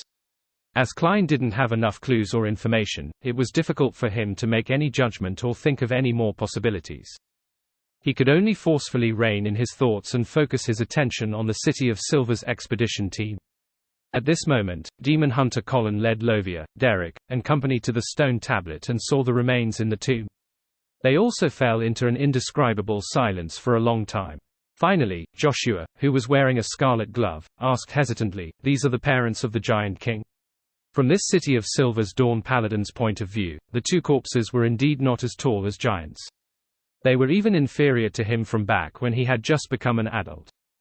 If they were identified as young giants, then the proportions and facial features of their bodies didn't match. Joshua's question reverberated in the surroundings, but no one answered. After a few seconds, demon hunter Colin slowly said, "That's why it's a secret." He didn't mention his thoughts or theories. Does this mean that giants are actually a branch of humans, a result of the transformation brought about by Beyonder characteristics? Upon hearing this, the wine-red-haired Antina said thoughtfully, "The ancestors of the giants are humans." Derek felt a little dizzy from the shock. He felt that there was a huge gap between the two. With this thought in mind, he recalled his companions who had lost control, especially those from the giant pathway. He slowly and vaguely believed that it wasn't impossible. Those who lost control usually became abnormally large. The skin was covered in grayish-blue color, and there was a huge crack in the middle of their brows that sucked in their pair of eyes. Perhaps, Demon Hunter Colin answered briefly. The members of the City of Silver's expedition team fell silent once again. In this atmosphere, Derek glanced at Shepherd Elder Lovia and realized that this member of the six-member council had a calm expression. It was neither solemn or confused. At this moment, Demon Hunter Colin looked around and said, "Split up into groups of 2 to 3 people and search the surrounding areas. Let's see if there's anything to be found." The members of the expedition team snapped back to their senses and began carefully exploring the area according to the chief's instructions. Unfortunately, this waning forest didn't have anything of value other than trees, tomb tablets, or tombs. Without further delay, Derek exchanged sealed artifacts with Haim to prevent his Beyonder characteristic from being purged by the unshadowed crucifix. Then, they followed Demon Hunter Colin out of the waning forest, circled around the protruding boulder along the mountain, and found the gigantic cave that was 30 meters tall. Outside the cave, a stone stele had already shattered into pieces and was growing weeds. Under the orange glow of the twilight, there was an indescribable sense of waning death. After entering the cave, the City of Silver's expedition team followed the weathered stone slabs and the peeling murals. They walked between the withered weeds and rough gravel, and they warily explored the area. With every step they took, they would feel that their lifespans were weakening and were becoming dehydrated. After an unknown period of time, the City of Silver's expedition team finally saw a grayish-blue door which was open. On both sides of the door were pieces of iron-black fragments that seemed to belong to some sort of armor. "There should have been guards here," Colin said simply. He took out a bottle of medicine and gulped it down. His light blue eyes were quickly tinged with a layer of dark yellow, and 2 complex dark green symbols appeared in his pupils. After carefully observing the grayish-blue door for a while, he nodded and walked into the dark hall. All of them passed through the door and came inside. The hall seemed to be held by an invisible hand as it rose up after a loud thud. More than 10 seconds later, the hall stopped moving. Outside the door, a magnificent palace propped up by stone pillars appeared. It looked like the residence of the guards. Derek subconsciously looked around and swept his gaze across the various items in the hall. He saw 2 murals with ancient characteristics. The main character of a mural was a giant who wore full-body silver armor and emitted an obvious glow. At the location of his eyes, there was a blob condensed from the dawn of light. In the middle of another mural stood a lady dark brown hair. She was a female giant in a long leather skirt. She held a wheat head and fruits and was surrounded by fields ready to be harvested, clear lake waters, fruit-bearing trees, and bright mushrooms. God of Dawn Badiel. Goddess of Harvest Omabella. Derek came to a realization as he nodded slightly. He then retracted his gaze and saw the chief staring at the mural that represented the Goddess of Harvest. His expression was still as heavy as before. Is the chief hoping that the City of Silver would also have a real harvest? As Derek thought, he followed the orders of Shepherd Elder Lovia, forming a team with the others. They then searched for valuable items and checked if there were any hidden passageways. About 7 to 8 minutes later, they gathered together and followed Chief Colin Iliad into the main door of the hall. Colin Iliad stabbed the 2 swords into the gap between the stone slabs in front of him. He stretched out his hands and pressed them on both sides of the door. With just a bit of force, it opened its mouth with a heavy rumble. The orange and splendid light of dusk silently shone in, allowing the City of Silver's expedition team to see palaces and the numerous towers that delivered a strong visual impact. The scale, magnificence, and epic feeling of a myth felt more obvious and shocking due to the close proximity between them. Everyone subconsciously held their breaths and forgot about anything else, fully immersing themselves in the scenery. It was the same for Klein above the grey fog. This was the king's court of the giants. This was a real divine kingdom. After about 10 seconds, Demon Hunter Colin pulled out his swords and half-turned his body, saying to Shepherd Lovia, "Try checking out the situation on both sides. I can't see what lies ahead too clearly." The 2 dark green symbols in his eyes slowly dissipated. Lovia acknowledged his order and took 2 steps forward to the door. Outside, there was a platform with staircases on both sides. In front of them stood a railing formed from grayish-white stone pillars that faced the tallest building in the area. There was a huge blue-gray door with countless mysterious symbols carved on both sides of it. It looked extremely dignified. The corridors, stairs, and other objects connected the multitude of palaces and towers together. They were magnificent and brilliant. Lovia's silver-gray hair floated up as the stone that was bathed in the light of dusk protruded out, forming a grayish-white doll. The doll didn't have any spirituality. It was like a strung puppet as it walked to the left. It followed the staircase and walked down one level after another amidst the rich orange light to help the expedition team confirm the situation. Suddenly, its body stopped as fine silver light burst out from within, turning it into countless fragments. Shepherd Lovia wasn't alarmed. She followed the steps from before and created another stone golem, making it head to the right. This time, the stone golem walked to the end of the staircase and stopped at the entrance of the palace below without anything happening along the way. Demon Hunter Colin watched intently the entire time before saying, "Let's go to the right, but we have to be careful as well." Although he didn't find any danger, the fact that he couldn't discern the actual situation using his Beyonder powers meant that there were many problems. With such a reminder, Derek and company became even more and more tense. The groups of three began to slowly walk down as they watched each other's backs. As they walked along the high stairs, Joshua, who was wearing a scarlet glove, suddenly heard a series of tapping sounds coming from behind him. It was as if there was a person following them in silence. And at this moment, Shepherd Elder Lovia was to his side. From the corner of his eye, he could tell that the footsteps were definitely not coming from her. A chill ran down Joshua's spine as he hurriedly said in a deep voice, "There are footsteps behind me." Lovia turned her head and allowed the 5-meter-tall silver knight to appear in front of her. It sized up Joshua's back with its scarlet fiery eyes. After a few seconds of silence, the Shepherd Elder shook her head. "There's nothing there." Lovia's response made Joshua even more wary. He looked at the other members of the expedition team and anxiously asked, "Did any of you hear any abnormal footsteps?" With Thunder God's roar and a broadsword in hand, Derek recalled for a few seconds and shook his head in denial. Haim, who held the unshadowed crucifix in his hand, looked at the sealed artifact that was still glowing and replied, "Perhaps it's your hallucination." "No, I heard it very clearly." The scarlet gloved Joshua frowned and expressed his opinion. Upon hearing this, Demon Hunter Colin, who was walking right in front, half turned around and calmly instructed, "Haim, Antina, check on Joshua's condition." "Yes, Your Excellency." Haim immediately walked to Joshua and pressed the unshadowed crucifix, which appeared to be a manifestation of pure light, against his teammate's forehead. However, this sealed artifact didn't undergo any changes. Immediately following that, the wine-red-haired female warrior, Antina, came to the side of Joshua and raised her left hand. There was a pale gold bracelet around her wrist. On it were 3 small bells covered in golden scales. The tinkling sounds that sounded calmed Joshua's heart. He was no longer as tense and impatient. "No problem." Antina cast her gaze towards the chief, Colin Iliad. 2 complex dark green symbols appeared in Colin's eyes. He looked at Joshua for a few seconds before nodding and saying, "It might not be an illusion, but you have to be careful if any abnormalities arise within you."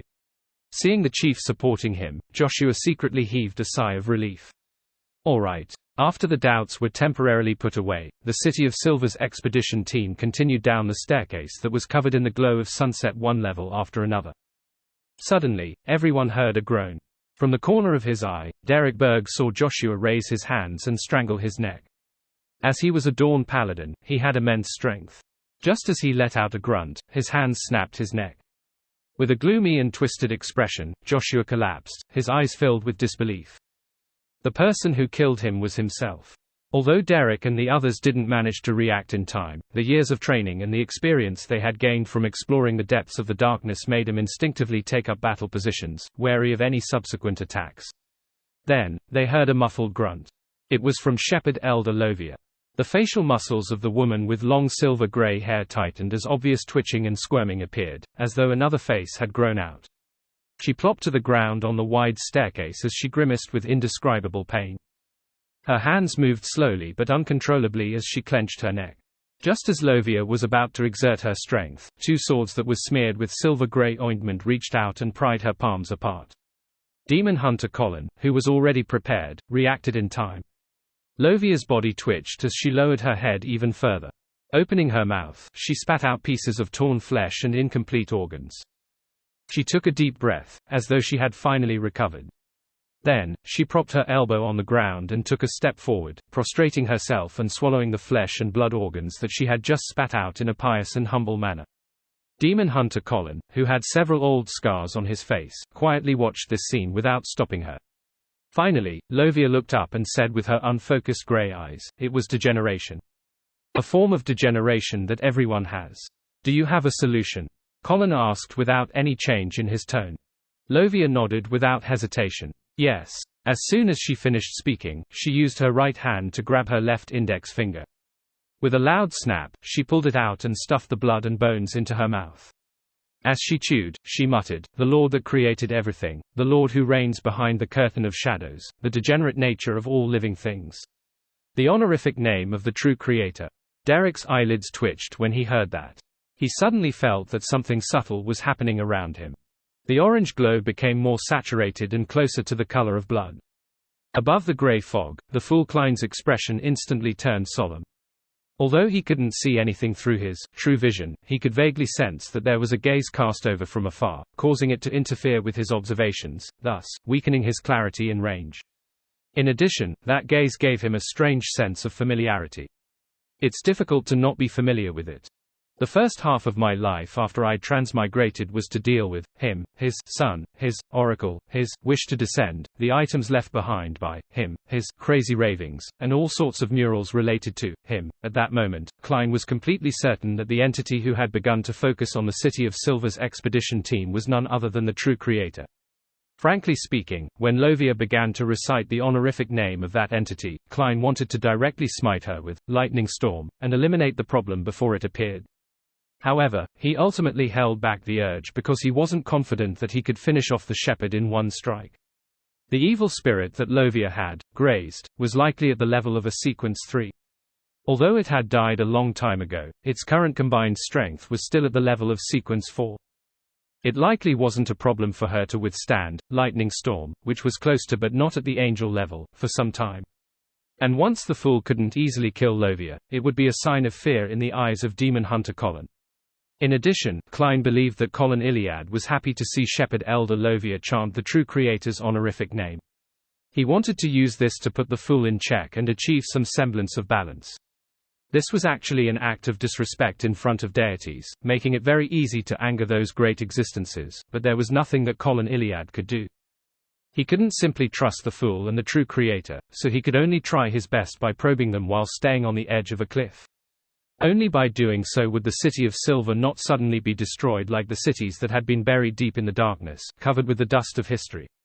What a pity. If the unshadowed crucifix was in my hands now, I'd have the chance to instantly kill that Silver Knight evil spirit by using all my strength to activate the powers of the mysterious space above the gray fog. It's a fundamental restraint. Klein sighed silently and could only accept this development. He hadn't discovered anything unusual with Joshua until this City of Silver warrior with scarlet gloves strangled himself. Only then did he see his spirit turn dark and gloomy. Just as the Shepherd Elder had said, this was a form of degeneration that he originally had. It was no different from losing himself because of money and beauty, making it very difficult for external forces to detect it. That staircase should have remnant godhood powers that represent degeneration. They're embedded into the environment, making it difficult to discover and resist. Previously, the stone golem had no spirituality, so it wasn't affected. From the honorific name, the true Creator wields control over degeneration. Just his gaze alone is enough to disperse the corresponding powers. Klein adjusted his mental state and continued to observe the subsequent developments. During this process, he couldn't help but consider a question: was the true Creator like him now, watching the movements of the City of Silver's expedition team in his divine kingdom? On Earth, this is called a fellow viewer watching the same live stream. If I were to send gifts, would the true Creator gift even more? By making this teasing remark, he tried to ease the nervousness and concern that he felt from having the true Creator cast his gaze over. That was a true God. Be it Adam or Amen, they weren't even qualified to be on par with him.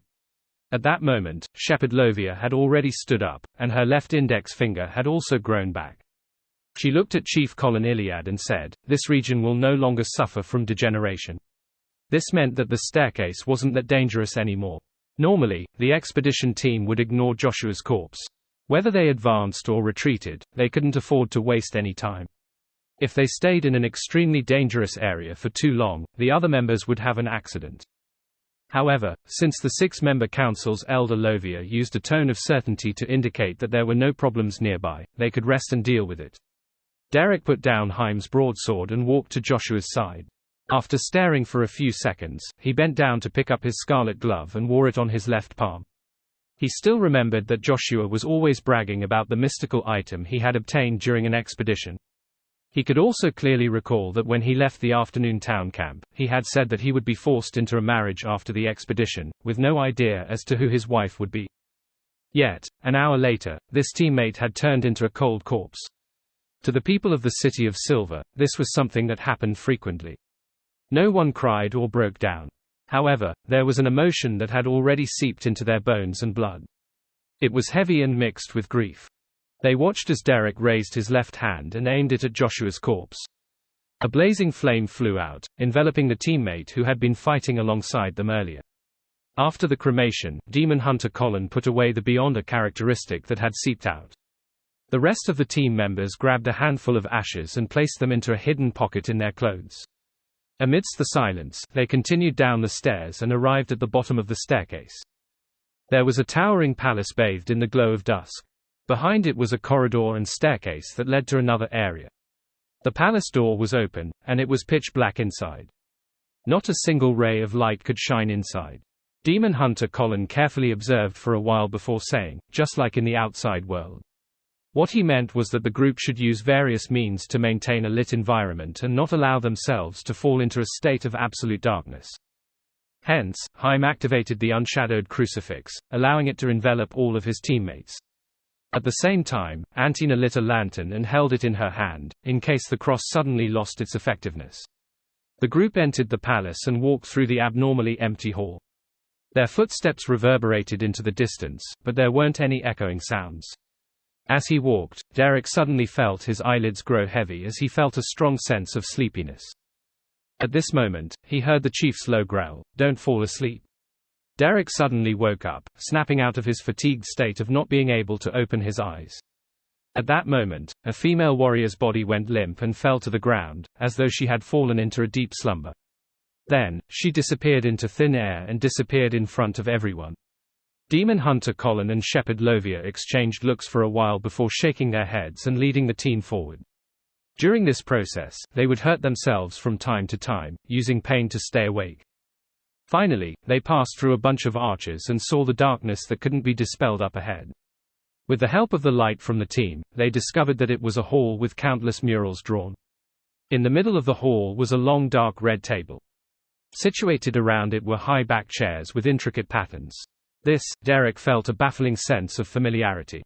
He immediately came to a realization that this was somewhat similar to the scene at the tarot gathering. Suddenly, balls of light lit up and murmurs sounded around them. Around the hall stood stone pillars that didn't support the dome. Scarlet flames were ignited one after another, illuminating the surroundings in an abnormal manner. The murmurs grew louder, as if they had finally passed through a long and distant space and arrived at the destination. The hall was so lively that it was as if a gathering was held. Around the dark red table, blurry and illusory figures suddenly appeared. A total of 11 figures sat on different high back chairs. As the flames flickered, Derek and company subconsciously looked at the long dark red table. The first thing they noticed was the figure closest to them.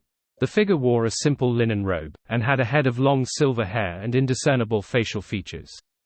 It made Colin, Lovia, and Derek find the figure oddly familiar.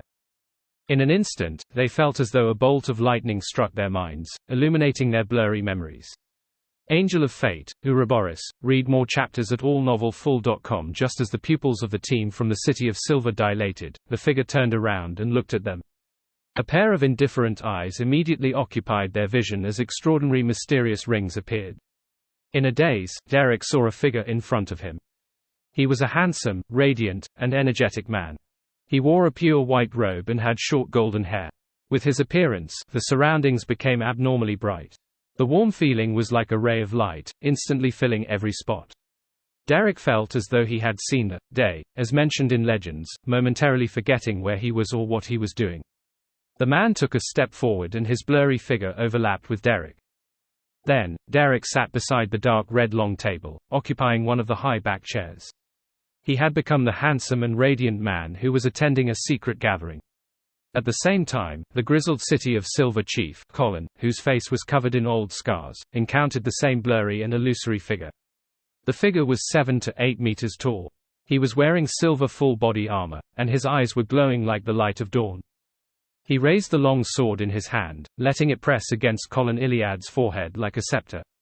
Demon Hunter Colin struggled for a moment, but he quickly calmed down when he was enveloped by the orange light. With that, he and the giant in front of him merged into one. He strode towards the dark red table and sat on the second seat on the right. Shepherd Lovia encountered a man in a long black robe. He had black curly hair over his shoulders and a pair of eyes that seemed to be covered in shadows. It was difficult to see his face clearly, but the silver threads, complicated patterns, and gorgeous accessories were directly reflected in her mind. Lovia trembled and couldn't help but lower her head, allowing the layers of black wings on the man's back to wrap around her. She became the man and walked to the end of the dark red table. There were 2 high-back chairs with complex patterns placed there. Lovia chose the left one. The remaining members of the City of Silver's expedition team also encountered similar situations, but the figures they faced were different. After they found their seats on both sides of the dark red table, the area around the empty high-back chair, the seat of honor, became darker, outlining a female figure that seemed to be shrouded in fog. Right on the heels of that, a voice that seemed to transmigrate from ancient times echoed in the ears of the attendees. "We are trying to redeem ourselves, and also maintain the balance of this world. Dissociation and deviation are undoubtedly the most basic order. This is also in line with his thoughts. I can't deny that we all have our own sinister thoughts and desires, but this is very normal. Death and spilling blood are inevitable." In the name of Rose redemption, above the gray fog, Klein listened attentively. He couldn't wait to hear more of the content said by the voice. However, whether it was the scene or the voice, it began to loop. It was as if it had only been fixed at a section lasting less than a minute. This is the scene of the establishment of the Rose redemption.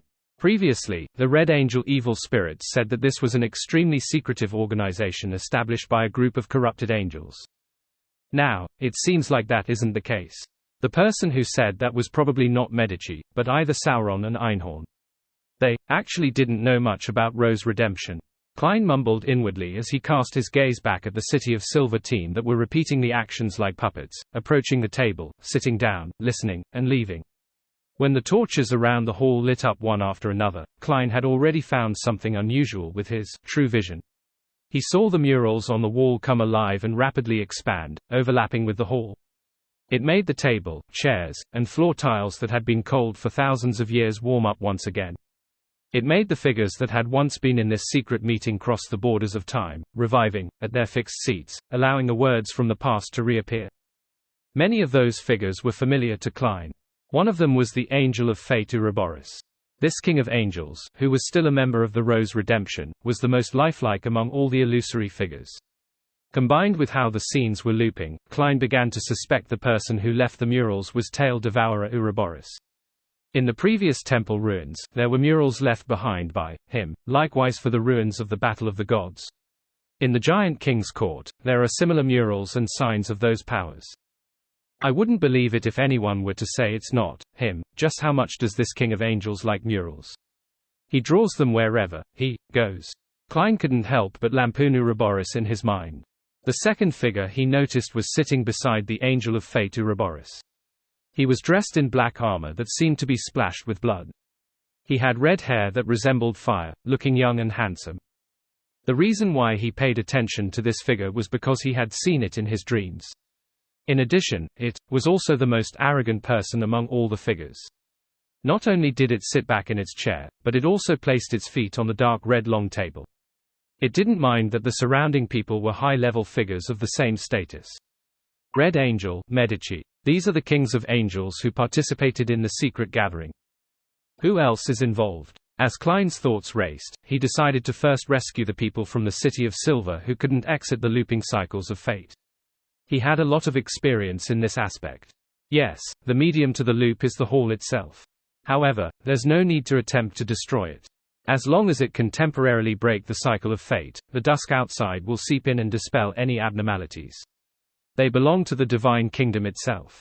In terms of status, they can only be stronger or on par with the power left behind by Ouroboros. After observing for a few seconds, Klein quickly came to a conclusion. After flipping a gold coin for a divination, he immediately spread his spirituality towards the crimson star representing the sun. Derek Berg's spirit body immediately tore through the cycle of fate, creating an invisible crack. The orange glow from the light of dusk outside the palace immediately surged into the hall from the window up high. Without waiting for Little Sun to figure out his situation, for fear that the true creator would lock onto him, Klein didn't hesitate to let him return to the real world.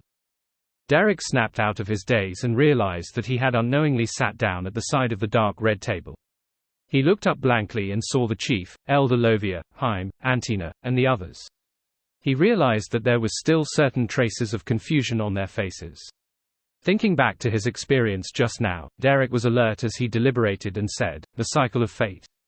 Indeed. Colin Iliad, who had experienced this before, nodded slightly and stood up.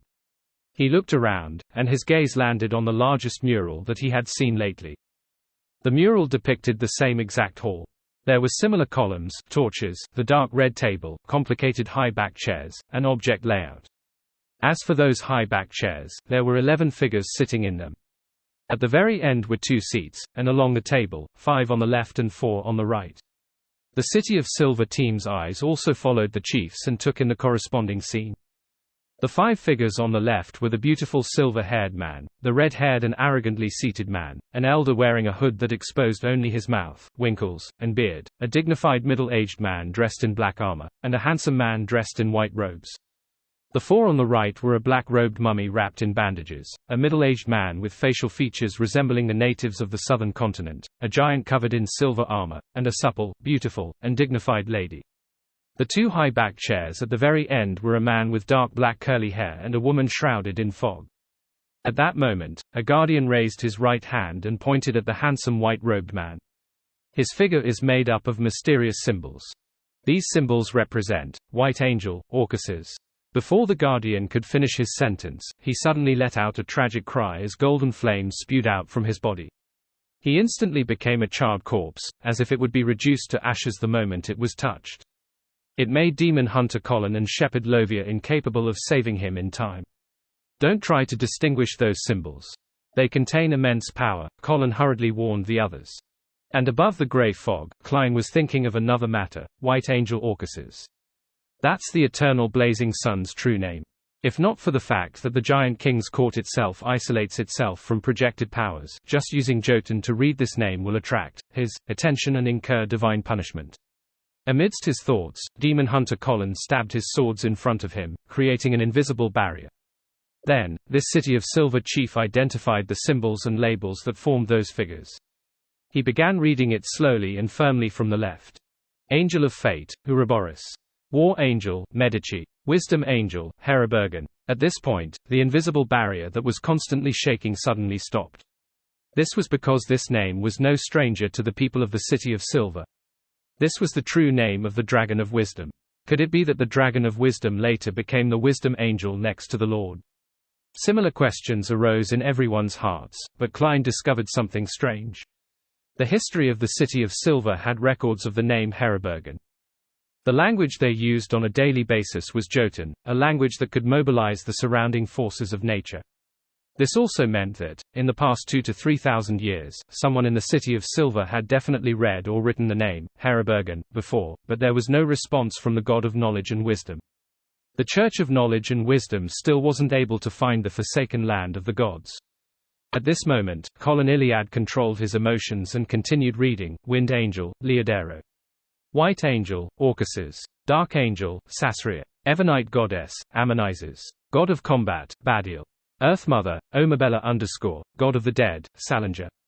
God of Spiritual Creatures, Tolsna. Although Klein had expected this, he was still somewhat stunned.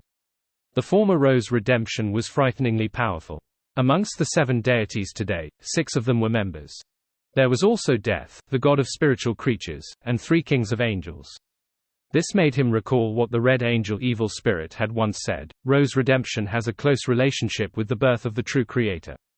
It's impossible for you to imagine that certain people were once members of Rose Redemption, but they've since left it. In the past, Rose Redemption could be called the Deity Alliance. But such an organization could only develop itself quietly under the might of the ancient sun god. It had to hide, and secretly scheme in the Palace of Dusk. How powerful was the ancient sun god in the past? Klein couldn't help but let out a breath as he felt deeply poignant. He examined his own tarot club and realized that, compared to the Rose Redemption, it was like child's play. Even if he counted the auxiliary members, Will Orsepton, Palais Zoroast, Azek Eggers, and Rionette Tinnicker, there was no way to compare with the Rose Redemption at its peak. No, even if I compare it with the current watered-down version of Rose Redemption, there's still a huge gap between it and the Tarot Club. After all, its leader and convener is only a sequence force and… Klein gave a self-deprecating laugh as he turned his attention to the 11 figures. Based on their images, titles, and true names, I can confirm that the Wind Angel, Wisdom Angel, and White Angel are the current Lord of Storms, the god of knowledge and wisdom, and the eternal blazing sun. They really betrayed the ancient sun god, the City of Silver's creator, and they even feasted on the deity they served. The god of combat and Earth Mother are indeed survivors of the Giant King's court. One of them is the eldest son of the Giant King, and the other is his queen. Their mother and son, so that way, the fact that Finepotter didn't directly declare war on the Lord of Storms to help Fazak makes things a little odd. It requires some thought. Also, the goddess was indeed a former subsidiary god of the Annihilation demonic wolf, the goddess of misfortune, Ammonizes. After that ancient god perished, not only did she grasp the authority of the Evernite and successfully ascend to the throne of Sequence Zero, she also single-handedly destroyed all the descendants of Phlegrea, sealed the Antigonus family's angel within the nation of the Evernite, and used the Mother of the Sky's body as her vessel for a descent. That's ruthless. Read more chapters at allnovelfull.com. As a blessed of Evernite, Klein subconsciously raised his head to look around when he thought of this, afraid that his inner thoughts would leak out to the outside world. After entering the foggy town and learning that Antigonus and the Mother of the Sky were the descendants of the ancient god, Phlegrea, Klein had a certain idea as to the true identity of the Evernite goddess. After all, in the history of the City of Silver, it clearly stated that the Annihilation demonic wolf controlled the authority of the Evernite and had many strange powers. Combined with the Antigonus family's possession of the Seer Pathway, and the Mother of the Sky of the Nation of the Night clearly belonging to Evernite, Klein suspected that the Annihilation demonic wolf Phlegrea was an ancient god that had mixed two non-neighboring pathways beyond her characteristics. Therefore, he was extremely crazy and almost irrational. His goal was to destroy and corrupt everything. Hence, he guessed that the Evernite goddess might have something to do with the ancient god, Phlegrea.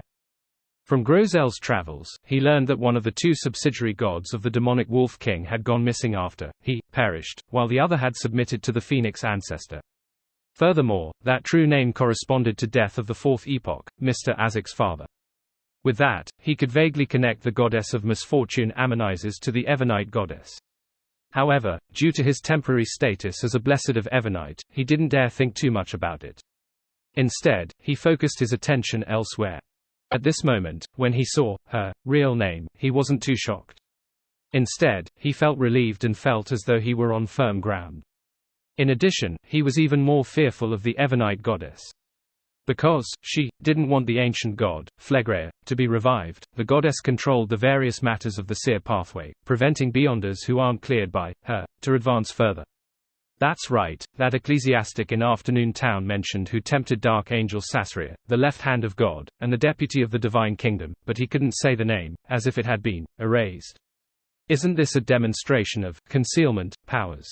Other than a place like the Giant King's court, there's no way to say the names, Evernite goddess, and Ammonizes, together. Even if one did, no one would be able to hear it. There are two people who convened Rose Redemption, one is Dark Angel Sasria, and the other is the goddess. Apart from the venue where the ploy was conceived, it's filled with the forces of concealment. In other words, the goddess had single-handedly directed the fall of the ancient sun god, started the cataclysm, and ended the Third Epoch. Compared to her, be it Adam or Amen, they are still far from her. How could such a true deity be so easily trapped by Adam's arrangements and be unable to interfere with matters of the real world? Although it's not a conspiracy where something the goddess yearns for the most is used, making her willingly walk into a trap, how can the goddess, who wields the powers of concealment and plotted the death of the City of Silver creator, be unprepared? Also, what does "this is also in line with his thoughts" mean? Who does he refer to? After understanding so much hidden history, will I digest the scholar of your potion on the spot once I drink it? With this in mind, Klein raised his right hand and rubbed his temples, forcing himself to focus his thoughts elsewhere. When that ecclesiastic phantom mentioned the fourth king of angels, it self-destructed. Was it because the remaining three became true gods? However, the residents of the City of Silver would occasionally use the names Badiel and Herabergen, so why wasn't there an anomaly? What is the difference? The strongest among the kings of angels, the left hand of God, Sasria, why did he disappear into the rivers of history? Perhaps he is one of the present-day evil gods, the true creator, the dark side of the universe, or the mother tree of desire. There are remnants of the godhood of degeneracy outside the hall. Was this left behind by him? Yes, the birth of the true creator is related to the Rose redemption. How will he react when he sees the murals in this hall? With a thought, Klein cast his gaze at Shepherd Elder Lovia. The lady looked a little lost. She didn't seem to understand the titles and names, but she recognized a portion of them. For example, Angel of Fate Ouroboros. She had become a believer of the true creator in the temple ruins left behind by Ouroboros. Derek also stole a glance at Elder Lovia, but he didn't notice any obvious changes in her emotions. As the son of the Tarot Club, Derek was one of the people present who knew the situation of the outside world the most. Furthermore, he had long known who the kings of angels were. He suspected that three of them had later become deities. At this moment, he was the least confused and perplexed. He was only slightly shocked at Rose Redemption's level. This was more exaggerated than he had imagined. It's no wonder the Lord perished. Derek was first enlightened before he felt his heart turn heavy. At this moment, he swept his gaze and saw the chief's face turn pale and ugly. He even muttered a few words softly, "This is impossible, impossible." As far as I can remember, the chief has never lost his composure like this. Did he think of the Lord perishing due to Rose redemption? He can't accept that he will never return. However, he had long learned of this from me. Just as Derek was feeling puzzled, he discovered that, aside from his tightly pursed lips, the chief's expression had returned to normal. In the minds of the other members of the exploration team, the prophecy they had previously learned in Afternoon Town appeared. Omnipotent Lord, I repent. Tempted Sasria. The kings often came to the palace belonging to the dusk to conspire. It was already too late by the time I discovered all of this. Degeneration, bloodshed, darkness, rot, murders, corruption, and shadows had already drowned this piece of land. A huge calamity will begin here. Haim, who was holding the unshadowed crucifix, took a long while to calm his emotions. He said in a slightly hoarse voice, "This is the place belonging to the dusk. These are the subsidiary gods and kings of angels during the Second Epoch. They plotted everything, causing a huge calamity to happen. They made the Lord forsake this land." Colin Iliad pulled out the two swords in front of him and half turned around, calmly replying, "Most likely. If we can figure out what exactly happened back then, do we have a chance to please the Lord and let him look at this land again?" Upon hearing the chief's answer, Antina asked anxiously. At that moment, Derek seemed to see a trace of pity and sadness in the chief's eyes. He heard him acknowledge and say, "Perhaps. Then let's continue exploring." The other team members pleaded with burning eyes. This was the closest the City of Silver had gotten to having a glimmer of hope over the past 2,000 to 3,000 years. None of them wished to let it go, even if they had to sacrifice their lives for it. Colin Iliad slowly surveyed the area and said, "Don't forget the principles to uphold during explorations. Don't act rashly at any time. Having confirmed that this place is related to redemption, we can always come a second time, a third time, or even more. There's no need to be so impatient." Upon hearing his words, the other members of the exploration team calmed down. They replied one after another, "Yes, Your Excellency." Under the arrangements of Demon Hunter Colin, the remaining members split up into small groups and carefully searched the hall. They didn't discover anything else that was valuable beyond the murals. Read more chapters at allnovelfull.com. Of course, it wasn't that there was no such thing. This was, after all, a divine kingdom of an ancient god. What seemed like an ordinary long table, chairs, stone pillars, and torches might have special effects when taken outside. Furthermore, those effects could last for a very long period of time. Alas, it wasn't convenient for the City of Silver's expedition team to bring him around, as they lacked practical value. As for the other murals, they were profiled from different angles of the main murals. When combined, they formed a three-dimensional scene. After completing the search, Derek and company gathered again and followed the chief to the exit at the back of the hall. There was a grey-blue door with a single pane. With a 10-meter-tall door between the two of them, Colin Iliad carefully observed for a while before finally saying, "There's a powerful guard outside." Upon hearing the chief's words, Shepherd Lovia immediately raised her question, just like the two silver knights at the front gate of the king's court. It won't take the initiative to attack targets outside a certain range. Colin Iliad nodded slightly and said, "At least that's how it seems to be at the moment." They were already near the exit, but the guard outside had no reaction. This meant that the other party didn't possess real intelligence or spirituality. It was very likely that they were objects that came to life. Without waiting for the other members to speak, Demon Hunter Colin continued, "Huge, heavy." After obtaining the corresponding information, the City of Silver's group formed a tacit understanding. A team opened up a distance from the exit, but they faced towards the door. It was protected by Shepherd Elder Lovia. As the bait to attract the guards, a team took the corresponding holy oil from the chief and smeared it across the ground at the exit. Haim, who held the unshadowed crucifix, and Demon Hunter Colin stood by the side of the door and used the stone columns to hide. Then, Colin Iliad sheathed one of his swords onto his back and took out a small metal bottle, gulping down the liquid inside. His aura rapidly faded away and wasn't obvious anymore. If one didn't look closely, they wouldn't be able to discover his existence. This was another setup. Haim was in the open, while the Demon Hunter was hidden.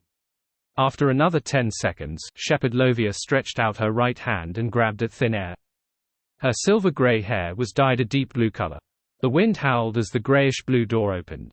Right on the heels of that, heavy footsteps could be heard, causing the entire hall to shake. A giant, covered in iron-colored armor, rushed into the hall with a halberd in hand. Its exposed parts didn't show any flesh or blood, as though they were made of metal. Behind the black mask was a dark red glow. If it didn't move and stood there, it wouldn't be any different from a statue. Tap, tap, tap. The shaking in the hall became more and more obvious. The giant statue suddenly threw out the halberd in its hand, stirring up a hurricane that tore towards Derek and company at the door. Boom! The halberd struck an invisible barrier as the illusory ripples rapidly spread out. In front of Shepherd Lovia, an illusory figure that wore silver armor had appeared at some point in time. It stabbed its great sword into the crack on the floor. Tap, tap, tap. The giant statue didn't stop as it ran into the hall. At that moment, a whistling sound was heard under its feet as its massive body jerked backward. It had stepped on the spot that was smeared with holy oil. As the giant statue fell, the crimson light in its eye suddenly bloomed as an invisible force appeared and held it up. Suddenly, a blinding white light shot out from the unshadowed crucifix, accurately hitting the giant statue's only eye. The dark red color dimmed. Demon Hunter Colin leaped up and held the same sword with both hands, plunging it down like an eagle swooping down at its prey. Dawn appeared as they converged on the straight sword, making it exceptionally huge. It even exceeded Colin Iliad's height. With a puff, the bright sword pierced through the gap in the giant statue's armor, stabbing into its eye. A flood of light from the dawn rushed in. With his hands still gripping the hilt of his sword, Colin Iliad exerted more force. As the giant statue fell to the ground, he pulled out his sword and leaped to the side. The giant statue lay at the door as its body emitted cracking sounds until it finally all movement. Without looking at it again, Colin turned to look outside the door. After a few seconds, he said, "There are no other guards for now. We can handle this statue." Derek and company quickly surrounded the giant statue and skillfully searched for materials. Above the grey fog, Klein watched the entire battle from the sidelines and was deeply impressed by the City of Silver's teamwork. According to his observation, it was unknown what metal the giant statue was made of. Its surface was covered with armor that had shocking defensive strength. It could completely ignore most attacks in battle, and it was very difficult to deal with. Furthermore, this giant statue didn't have any spirit.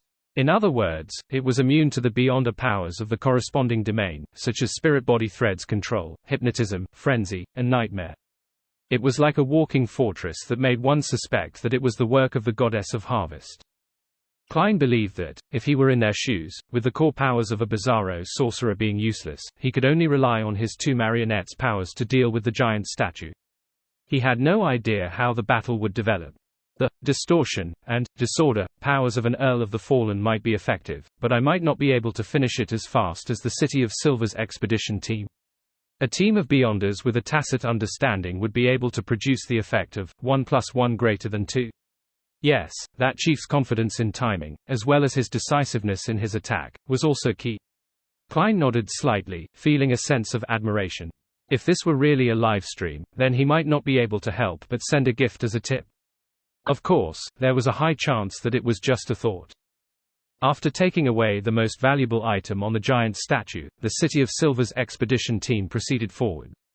They followed the corridor outside and entered another hall. Just like that, they weaved through the layers of palaces, towers, and different corridors, in an attempt to find more clues, as well as the entrance to the sea as described by the outsider, Jack. Regardless of whether they believed the boy's words, they couldn't help but look forward to the dark blue sea behind the giant king's court. On the other side of the sea, there were kingdoms where humans flourished. There were no monsters hidden in the darkness. The sun rose and set, and lightning only appeared when it rained. People had all sorts of food there. During this process, the City of Silver's expedition team didn't encounter many enemies. Most of them were statues that had come to life. A small number of them were evil spirits formed by the combination of remnant emotions and the power of dusk. The latter was unable to put up any resistance against the unshadowed crucifix. That's normal. The fool Klein above the grey fog nodded slightly, expressing his acceptance of the current situation. After the giant king perished, this place already belonged to the ancient sun god. It's unlikely that there will be a large number of giant powerhouses and mystical items left behind. When the kings of angels were conspiring, they definitely eliminated any unnecessary troubles ahead of time. Once the ancient sun god was eaten up, the ownership of this place was a mystery. Perhaps it was abandoned. In short, there aren't many foreseeable demigods or items. Well, without the unshadowed crucifix, those evil spirits will be very troublesome. The City of Silver's expedition team might not be able to advance so smoothly, making it impossible for them to advance so far unless an angel leads a team or activates a Grade 0 sealed artifact. When the unshadowed crucifix returned to Derek, the City of Silver's expedition team was already very close to the tallest building in the Giant King's court. The dusk here was extremely dense, as though it came from that palace. Once we leave this hall, we should come to the wing of the Giant King's residence. Demon Hunter Colin got his bearings and direction before pointing ahead. Shepherd Elder Lovia nodded. Finally, there was some irresistible hope in her expression. Derek's heart beat faster, and he could no longer control his excitement. Then, he was placated by Antina. After composing themselves, the people from the City of Silver entered the hall in front of them and saw that there were oil paintings hanging on both sides. These oil paintings depicted different giants. Some held bone flutes, some carried wind chimes, while others carried a 7-string guitar that matched their height. As the City of Silver's expedition team arrived, the giants in the oil painting suddenly came to life. They began playing their instruments, producing a beautiful tune. The light of dusk in the hall lit up a little. More and more food appeared on the long tables around them as they glowed with a tempting glisten, effusing a very tempting fragrance. Roasted chicken, roasted goose, fish with honey based. Is this a dinner banquet for the Giant King's court? But aren't the sizes of those chickens, geese, goats, and fish too large? The work of the goddess of harvest. With a glance, Klein confirmed that the food that appeared was an illusion. After all, the Giant King's court no longer had any ingredients, nor did it possess anyone who could envision or create them. This is normal food. Haim, who was holding Thunder God's roar, stared straight at one of the long tables. His Adam's apple bobbed. Maybe. Derek sniffed and couldn't help but swallow a mouthful of saliva. Apart from the black-faced grass, they had never seen normal food. The meat that the monsters roasted was of different colors, but they also tasted equally as bad. It could even poison them. Demon Hunter Colin stared for a few seconds before sighing. They're all fake. Don't come into contact with them, or there might be unnecessary accidents. Other than Lovia, the team from the City of Silver retracted their gaze with great difficulty. They followed the chief all the way to the exit of the hall. After a series of inspections, Colin Iliad inserted his swords into the ground and pushed open the heavy door. A crack appeared as rich orange light shone inside. As the gap grew bigger, the towering palace gradually became clear. Then, the people from the City of Silver heard a crashing sound. At this moment, Colin drew out a sword and suppressed the restlessness in his team members' hearts. He then drew out his other sword and slowly walked out of the hall. Derek and the others followed cautiously. After completely bathing in the light of dusk, they looked to the left at the same time. There were railings formed from stone pillars. Beyond the railings, there was an orange-red cloud that was gently ebbing at the distance. On the endless swath of dark blue, they emitted crashing sounds. There was no need for anyone to explain. At the same time, the members of the City of Silver's exploration team recalled the records in the book and Jack's description. A term flashed in their minds: the sea. The dark blue, boundless sea that ebbed gently and seemed to contain infinite life was presented to members of the City of Silver's expedition team.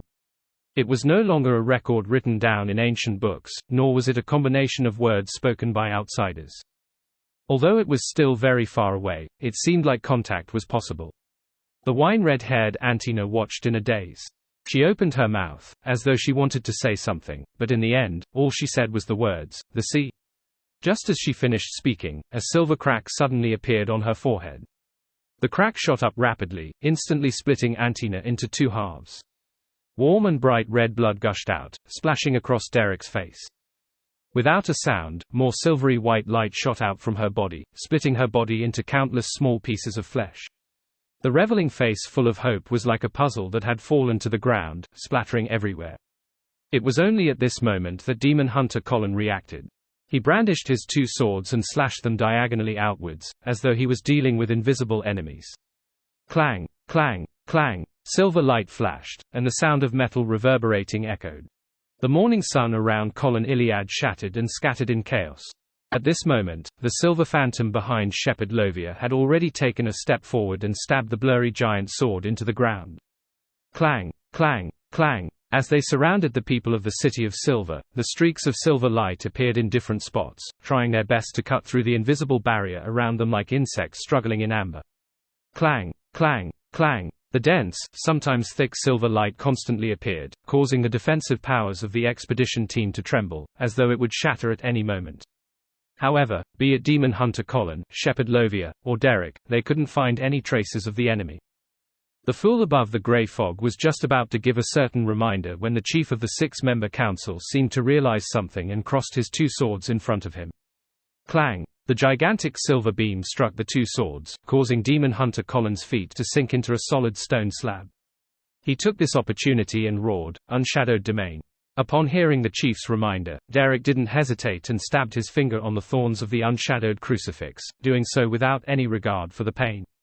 As his blood oozed out, clear, bright, pure, and blazing light suddenly exploded, enveloping the entire area between the two buildings. There wasn't a single shadow in this area that could hide. Nothing else could be hidden. Light had become the ruler of this region. A huge figure quickly outlined itself on the side of the giant king's palace. It was wearing silver full-body armor and was nearly 5 meters tall. The flickering light behind the mask was either deep red or orange. And unmistakably, there was a single vertical eye there. This was a giant who was still alive. He didn't wait for the enemy to enter a certain range before attempting to attack, implying that he had sufficient intelligence. Unlike the other silver-armored knights, the giant's braca had bright patterns on it. On the right was a blood-red color that circled around his arm, and at the same spot on the left, it was adorned with black spots. The giant knight raised his broadsword and pointed at everyone in the City of Silver. He said in a thunderous voice, "How dare you barge into the king's court and disturb Lord Sasria's slumber? Sasria! Dark Angel Sasria!" The fool Klein above the grey fog was alarmed when he heard that. He subconsciously sat up straight. The former left hand of God, the deputy of the Divine Kingdom, the leader of the Kings of Angels, one of the two leaders of Rose Redemption, hadn't disappeared into the river of history. He was sleeping deep in the Giant King's court, sleeping in the residence of the Giant King. Why did he choose to enter a state of slumber? Many thoughts flashed through Klein's mind as he subconsciously cast his gaze towards the palace that the giant knight was guarding. It was the tallest and most magnificent building in the Giant King's court. The dusk's light seemed to transform into something corporeal that covered its surface, dyeing it with a clear sense of decline. It gave off the feeling that the sun had set and an eternal eventide was coming. On both sides were steeples, while on the other side were spires. The front door was a double door that opened outwards, with grey and blue as the main colors. Its height exceeded 10 meters, and it was covered with symbols, labels, and patterns. It looked stately and mysterious. There was a pitch-black socket on the left side of the door at a height of 3 to 4 meters tall. It was equivalent to an adult's fist. Upon seeing this scene, Klein suddenly thought of the dream divination he had done in the past. Back then, he had seen the same scene, and the medium he had used for the divination was the giant's key he had obtained from Vice Admiral Iceberg. Is that the key to opening the Giant King's residence? As he extended his hand, he tried to use his true vision to pass through the obstruction of the building to see the situation inside the palace. Unfortunately, he failed. The iron-black key, which was the size of a 7-string guitar, landed in front of him. At this moment, Demon Hunter Colin suddenly said before the giant knight attacked, "You're a court chaser." The giant knight's broadsword didn't cleave down. Instead, he paused for a second and said in a low voice, "After all this time, to think that there's someone who can still remember court chasers. I'm the leader of all the chasers, the light-color Murskogen, and I later followed Lord Sasria. I once hunted powerful dragons, elves, devils, demonic wolves, phoenixes. Today, you are honored to die under my blade." This light color didn't soften his attitude. He hunched his body slightly and held his sword with both hands. Like a flying meteor, he rushed towards the people from the City of Silver with heavy footsteps at high speeds.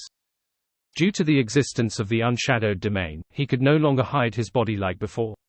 Just as Colin Iliad, Lovia and company determined that Murskogen's attack would arrive in a second, this giant knight suddenly stopped his silver broadsword midway. Demon Hunter Colin, who wasn't in Lovia's evil spirit's defensive circle, suddenly had a premonition of danger. Without any hesitation, he lunged to the side. Boom! A silver ray of light suddenly emerged from the spot where he had been standing, destroying everything from within. This attack was so strange, like it was generated by the void itself. At the same time, there was also a change in Colin Iliad, who had ducked to the ground. His clothes were torn into pieces and cloth by his rapidly expanding muscles. In just a blink of an eye, this demon hunter had turned into a grayish-blue giant with bluish-black lines warped around him. At his forehead was a deep black crack. Every inch of him contained immense power, infinite mystery, and a strange psyche influence. If a Beyonder under Sequence 4 saw this scene, they would definitely suffer from a strong backlash. Their brains might suffer an excruciating pain that would cause them to lose their minds. Even their spirituality would be corrupted. And if they couldn't withstand such an influence, going crazy, losing control, or even sudden death were certain outcomes. This was the incomplete mythical creature form of a demigod. Originally, Colin Iliad didn't dare to release this form due to the influence of the Twilight in the Giant King's court. But now, he realized that in the unshadowed domain, the feeling of decline had weakened significantly. He then raised the two swords that had enlarged in size as well. With them covered in the light of dawn, he fought fiercely with the light-color Murskogen in the domain that was enveloped in light and shadows. Clang, clang, clang. The three swords of the giants clashed and separated from time to time. Although Colin Iliad was at a disadvantage, he still managed to withstand the barrage of attacks from the King's Court Chaser's leader. From time to time, he would feel a strong sense of danger. Then, without any warning, he would either duck or roll in another direction. And at this moment, silver beams of light would always appear from the inside and outside. Derek had already closed his eyes. Ignoring the loss of blood, he tried his best to maintain the unshadowed domain. Haim and another Dawn Paladin similarly didn't dare open their eyes. They helped shepherd Elder Lovia and slowly moved the group towards the palace without exiting the protective domain. If not for the help of the silver-armored knight Evil Spirit, they would have long been diced into small pieces of flesh and blood by the storm of light that swept the area. That light-color Murskogen alone had placed the City of Silver's expedition team into a precarious position, with no chance of counterattacking. As expected of the leader of the King's Court Chasers, this should be the strongest force beneath subsidiary gods, or in other words, angels. Compared to the Demon Hunter, the Silver Knight has several more terrifying Beyonder powers. Above the grey fog, the fool Klein held the sea god's scepter and carefully observed the battle. He quickly figured out the aspect in which light-color Murskogen was powerful in. Firstly, his defensive power can be transformed into a full-body silver armor set. Secondly, it can be used to hide and conceal himself with the light, hiding any malicious intent. Thirdly, the condensed Sword of Dawn isn't something that can be maintained for a short period of time. It can be used as a normal weapon, sufficiently sharp, and good at cleansing. Fourth, it can create some sort of thin silver-white sword. It has the ability to teleport, and it can bypass most barriers to attack the target directly, and even cause it to erupt from within the target's body. Furthermore, this thin silver-white sword condensed without any warning, making it difficult to predict. This is a Saint who's extremely good at fighting head-on. If it wasn't for the rich experience and strong intuition of the City of Silver's chief, he would have been in danger due to the suppression effect from being of the same pathway when fighting in his mythical creature form. If it were me, I might have already been killed. Of course, I wouldn't fight head-on with the leader of the King's Court Chasers. From the current situation, because the evil spirit needs to protect its shepherd, there's no way for it to directly participate in the battle. The City of Silver's expedition team has almost no chance of winning. Yes, they're already slowly retreating. Very rational. If it really doesn't work, perhaps Mr. Fool will have to deliver lightning punishment. However, the true creator should still be watching. My lightning storm might not be able to quickly resolve Murskogen. Klein's thoughts raced when he suddenly thought of a problem. How did Lightcolor Murskogen, who wasn't an angel, survive since the end of the Second Epoch? He's neither a demoness, vampire, nor undying. And from him possessing reason, as well as the ability he displays in battle, he doesn't have beyonder characteristics of other pathways mixed in him.